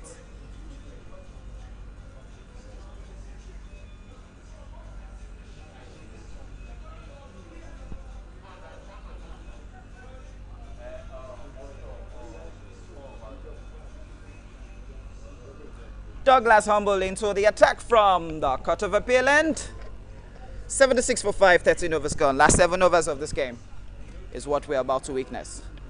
And starting this last 7 overs is Douglas Humble.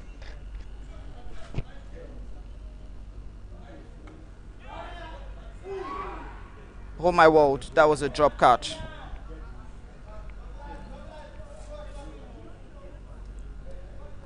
How on earth did he drop that catch? But he's the only one that can explain. The drop catch. How did he drop that catch? But another life given. Another chance given. Tamish now on strike.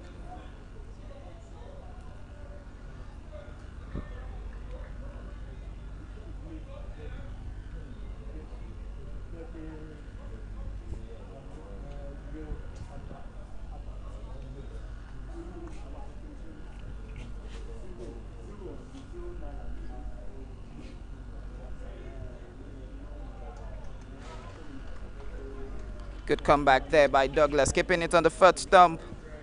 Now allowing the batters to have a swing at the ball.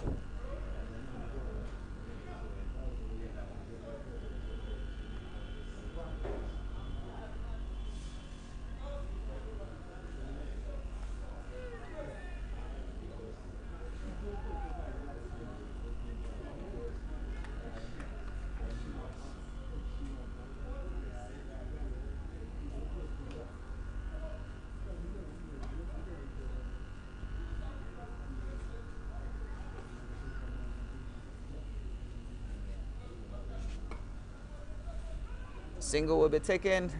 Lovely, good effort there by Arthur, not trying to do anything different. He knew it was just a single and there was nothing he could do. A single is just a single. Rather than stress yourself, just allow the batters go for just one.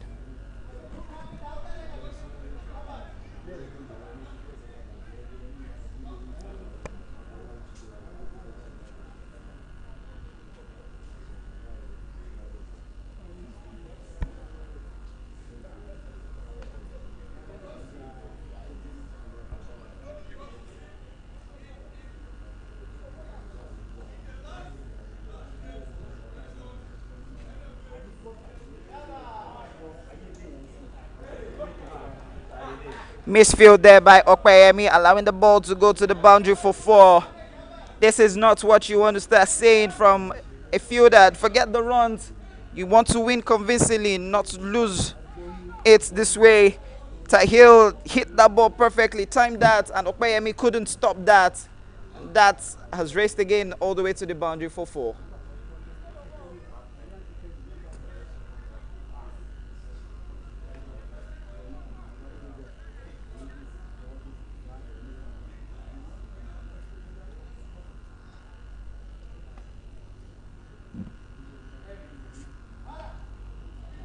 On the ground, but they'll just go for a single.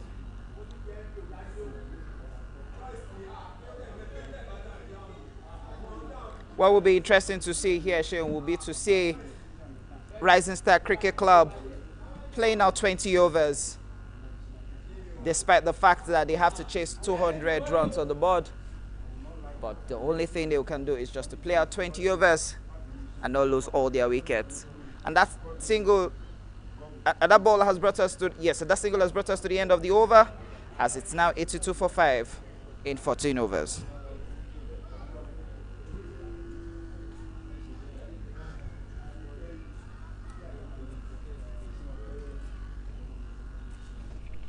Thank you, Abayomi. The last 6 overs, very important that this team plays it out, and in playing it out, they will add more runs to the already accrued runs, and they will keep the scoreline a bit respectable. We know it's difficult for them to achieve this feat of claiming their first victory in the Super 6. They need 118 runs in 36 balls, but they are currently on 82 runs for loss of 5 wickets. Imran 2-1 and Tamesh Singh batting.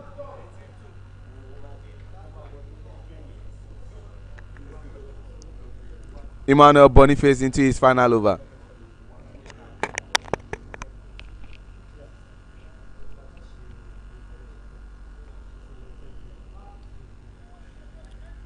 That ball is the first ball of his last over in this innings.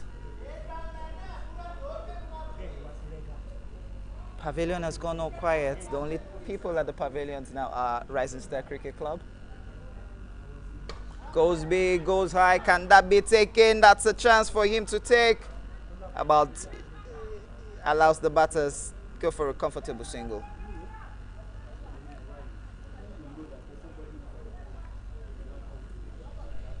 don't want to see this kind of thing, especially when you are the fielding side, where you have to continue to change fielding positions as a result of a right-hand batter and a left-hand batter. But it's a reality on ground. Reality on ground, Shield, like you said.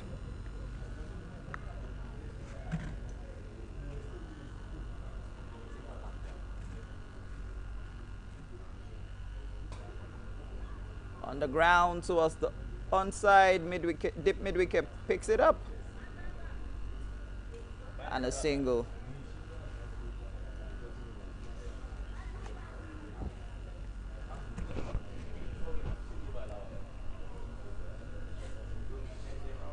For FCC,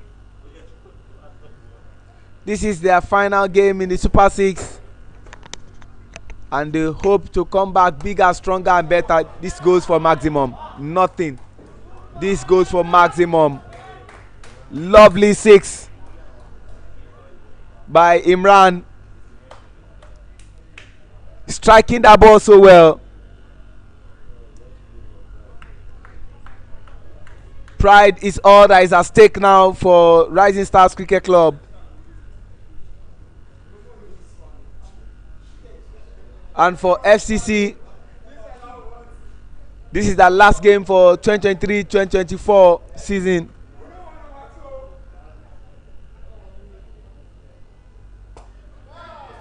It should be gone by now. Oh, missed opportunity there.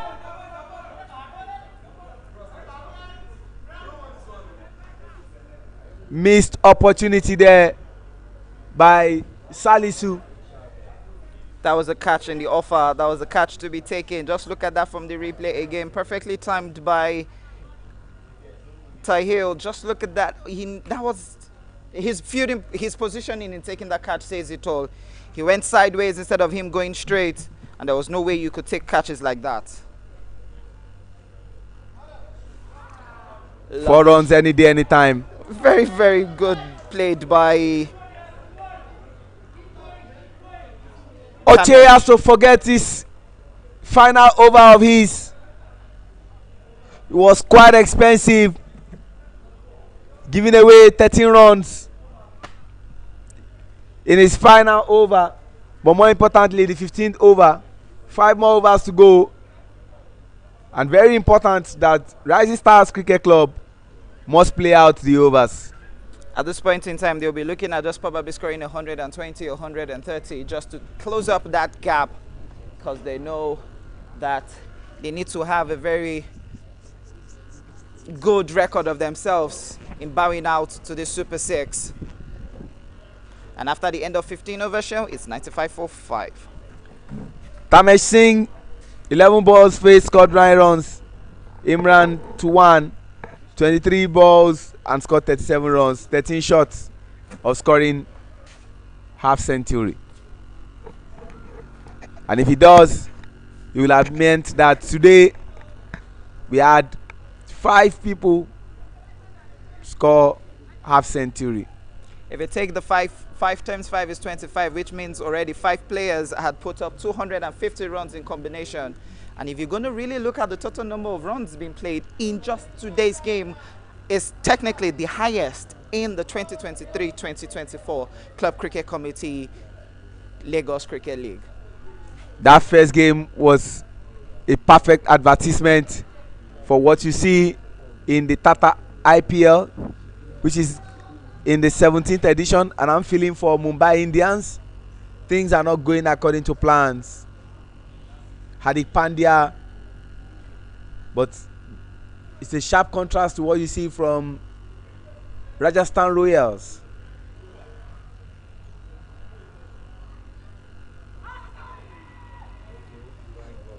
He was appealing for that wicket of Imran, but umpire sees a different thing, and that's a wide.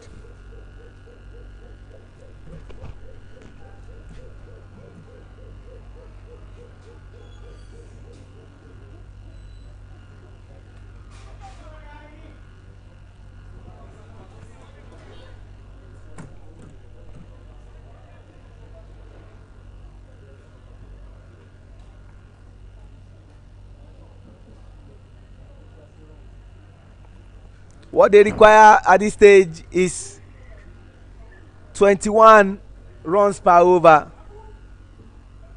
If you were to be IPL, doable, achievable, and feasible. Douglas Humble is currently bowling his second over. 8 runs he has given away and is still searching for his first wicket.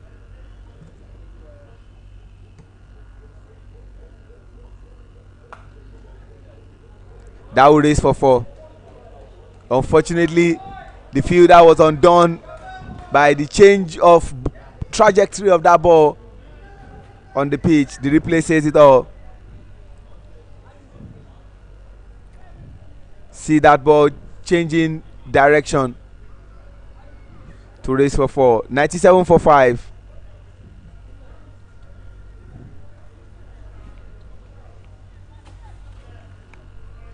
Douglas was humbled with that shot. It's now 101, Sheon. Oh, sorry. 101 Dalmatian. 101 Dalmatian, Sheon. You're definitely right. And getting updated. Thank you.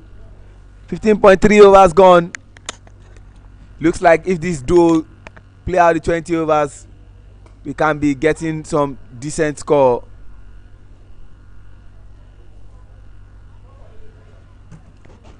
Two balls left. 7 runs already in this over. 99 runs required in 27 balls. Just looks like a tall order for Rising Star at this point. From the get-go, before a ball was played in the second innings, we knew it was going to be a tall order for them. You don't post 199 and it won't be a huge total that you should not be able to defend. All Rising Stars Cricket Club was trying to do was to play for pride.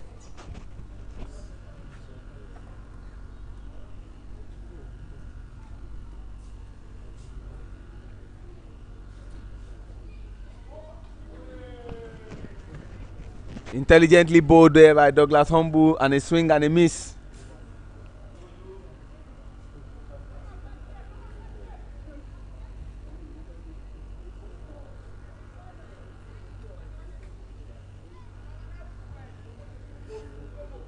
Tamish requesting for water.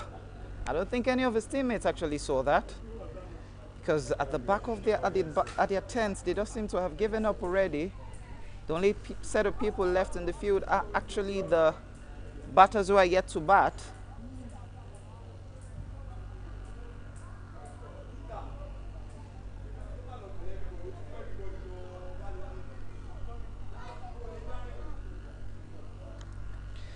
Now we're approaching the last 4 overs.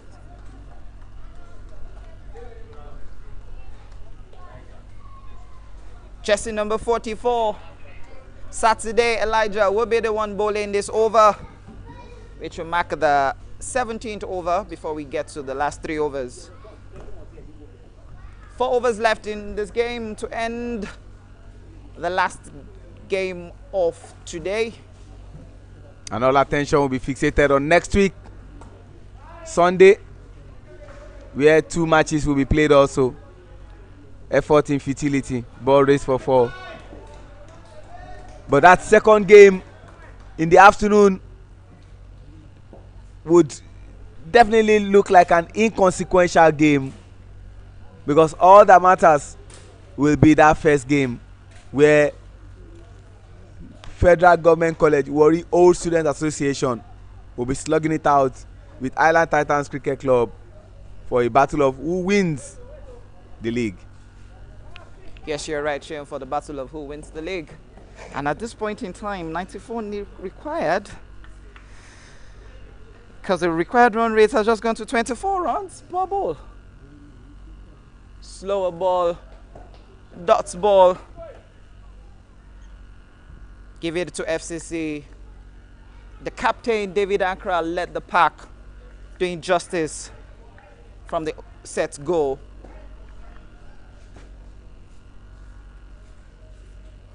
Just a dot ball again.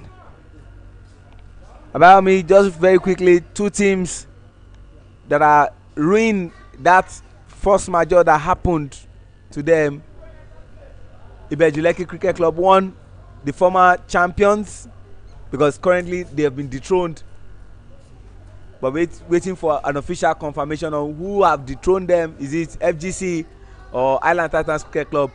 And of course, FGC themselves, they are saying, but for that rain, by now we should have gotten maximum point over Rising Stars Cricket Club. But unfortunately, rain ensured that 1 point will be shared.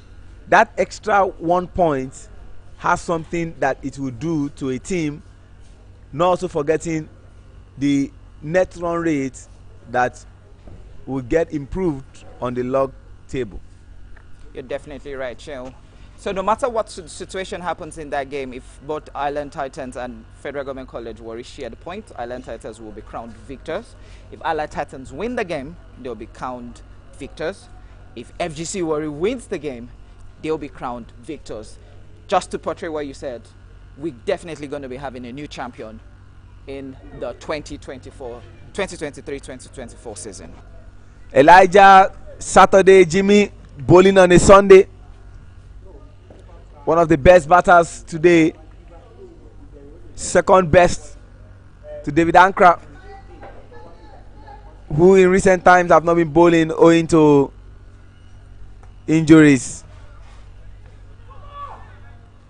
And how did they take a single off that ball? There was definitely no run there. But it just seems like FCC is just being casual at this point. They feel they've won this game, but you need to win convincingly, even though we know nothing can happen, because what is required now is 29.37. But you need to find a way to get all of Rising Stars batters all out. 108 for 5 in the last 18 balls, 92 required. Rising Star might just find it quite difficult to win at this point.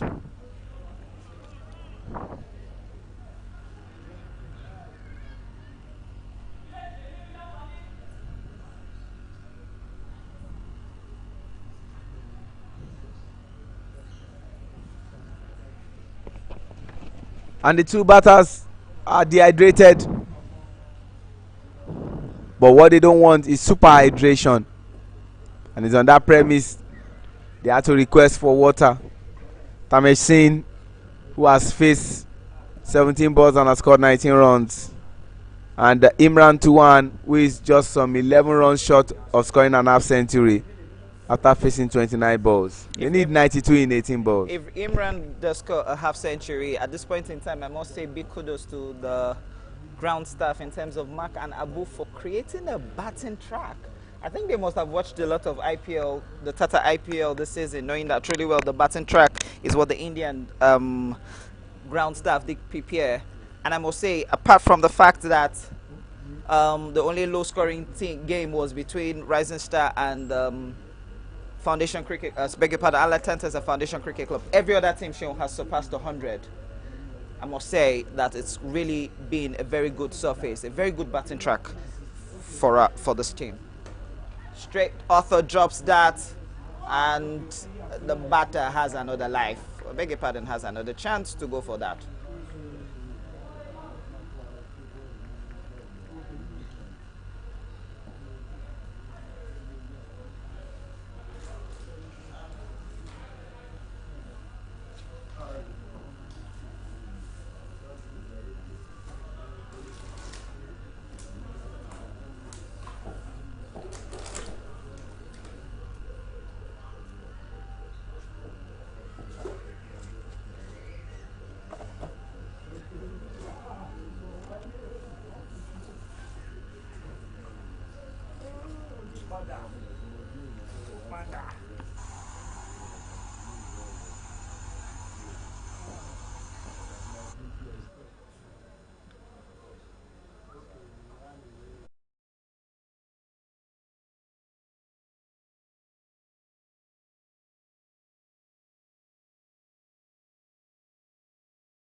scoring an half century,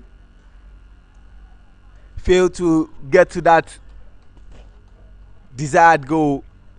It would have meant that all teams that played today had at least a player or two that scored half century. But the team that had two players scoring half century were FCC and Island Titans Cricket Club. For FCC, he had to come down to Captain David Ankra and of course Elijah Jimmy Saturday. And for Island Titans Cricket Club, two friends, two opening batters for Nigeria at under 19 and two former under 19 players all the way from Ibadan. The partnership began. Sulaiman Nuchewe and Elijah Olaleye.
Just one run.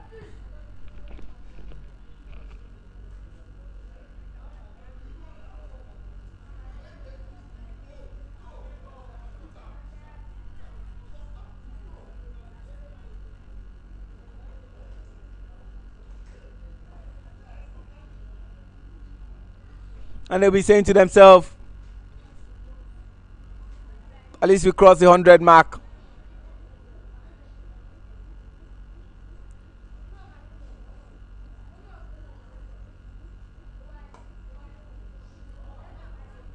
Can they go for two?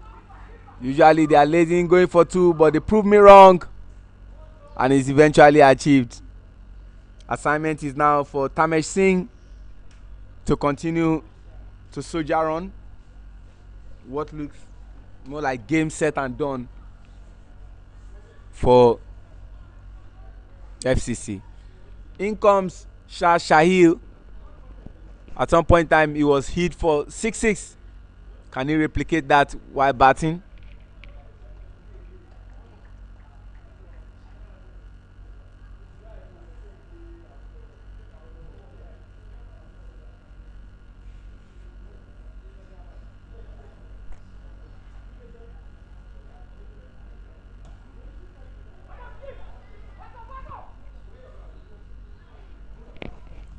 Good running in between the wicket for these two batters, Tamesh and Shahil.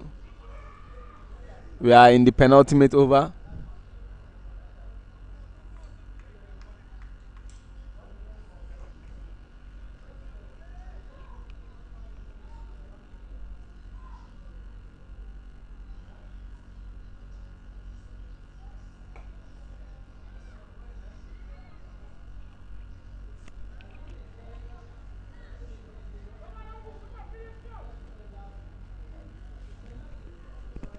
And that brought us to the end of the 19th over.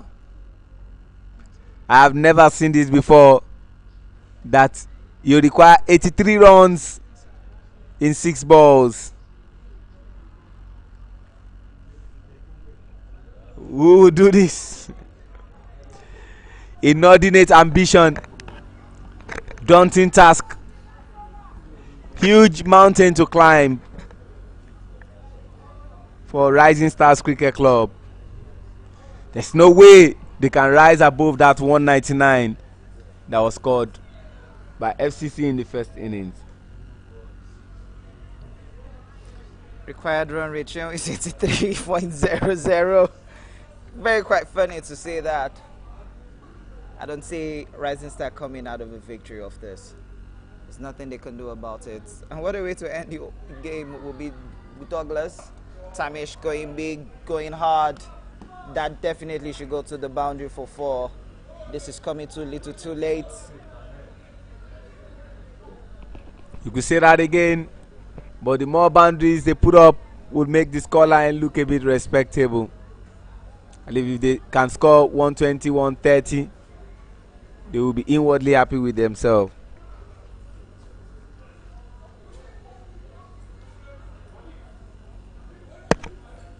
Five balls left to call it a day.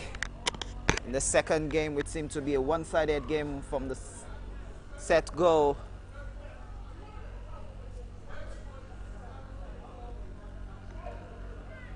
Over the wicketkeeper's head, but they would just stroll into the crease for just a single. But to be honest, about me, it never looked like it was going to be like this up until David Ankra joined Elijah Saturday Jimmy in the batting crease. The first wicket dropped on 6 runs.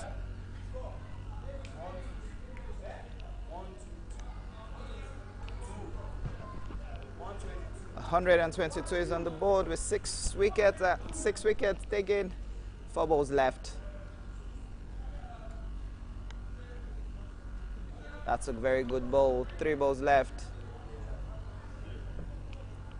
Will this over be the over where Douglas Humble will get his first wicket? He's yet to get a wicket. And he's bowling the final over. And the final over for Douglas Humble in the 2023-2024 season. Can that be taken? It's a call for a catch. And that's a lovely catch there by Jesse number 16, if I'm correct.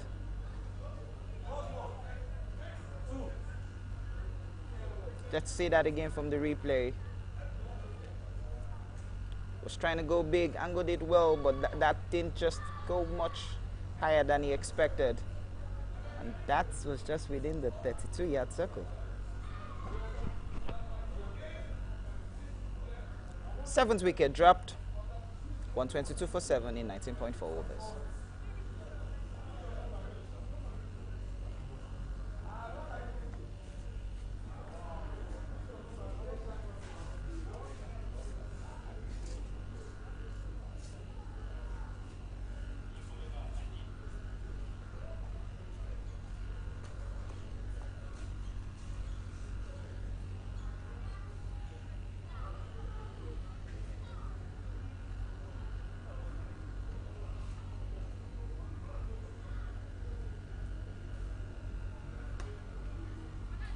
They will go for a single of that. And at this point, it just seems the FCC players are having fun in the center because they know they've won this game.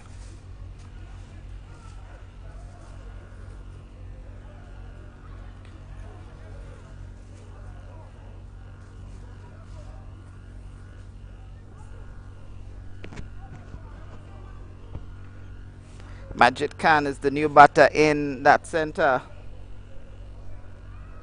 Oh, I beg your pardon, that was Ajit Singh Changal. Oh, Tamaish square caught that.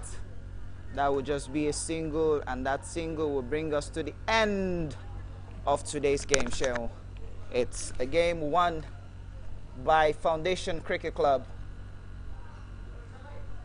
124 for loss of 7, and that means they won fair and square with a huge total.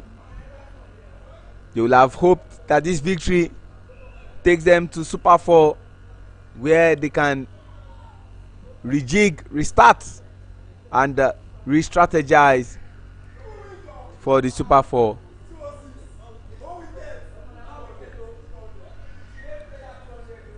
Foundation Cricket Club won by 75 runs. And that's it on your screen.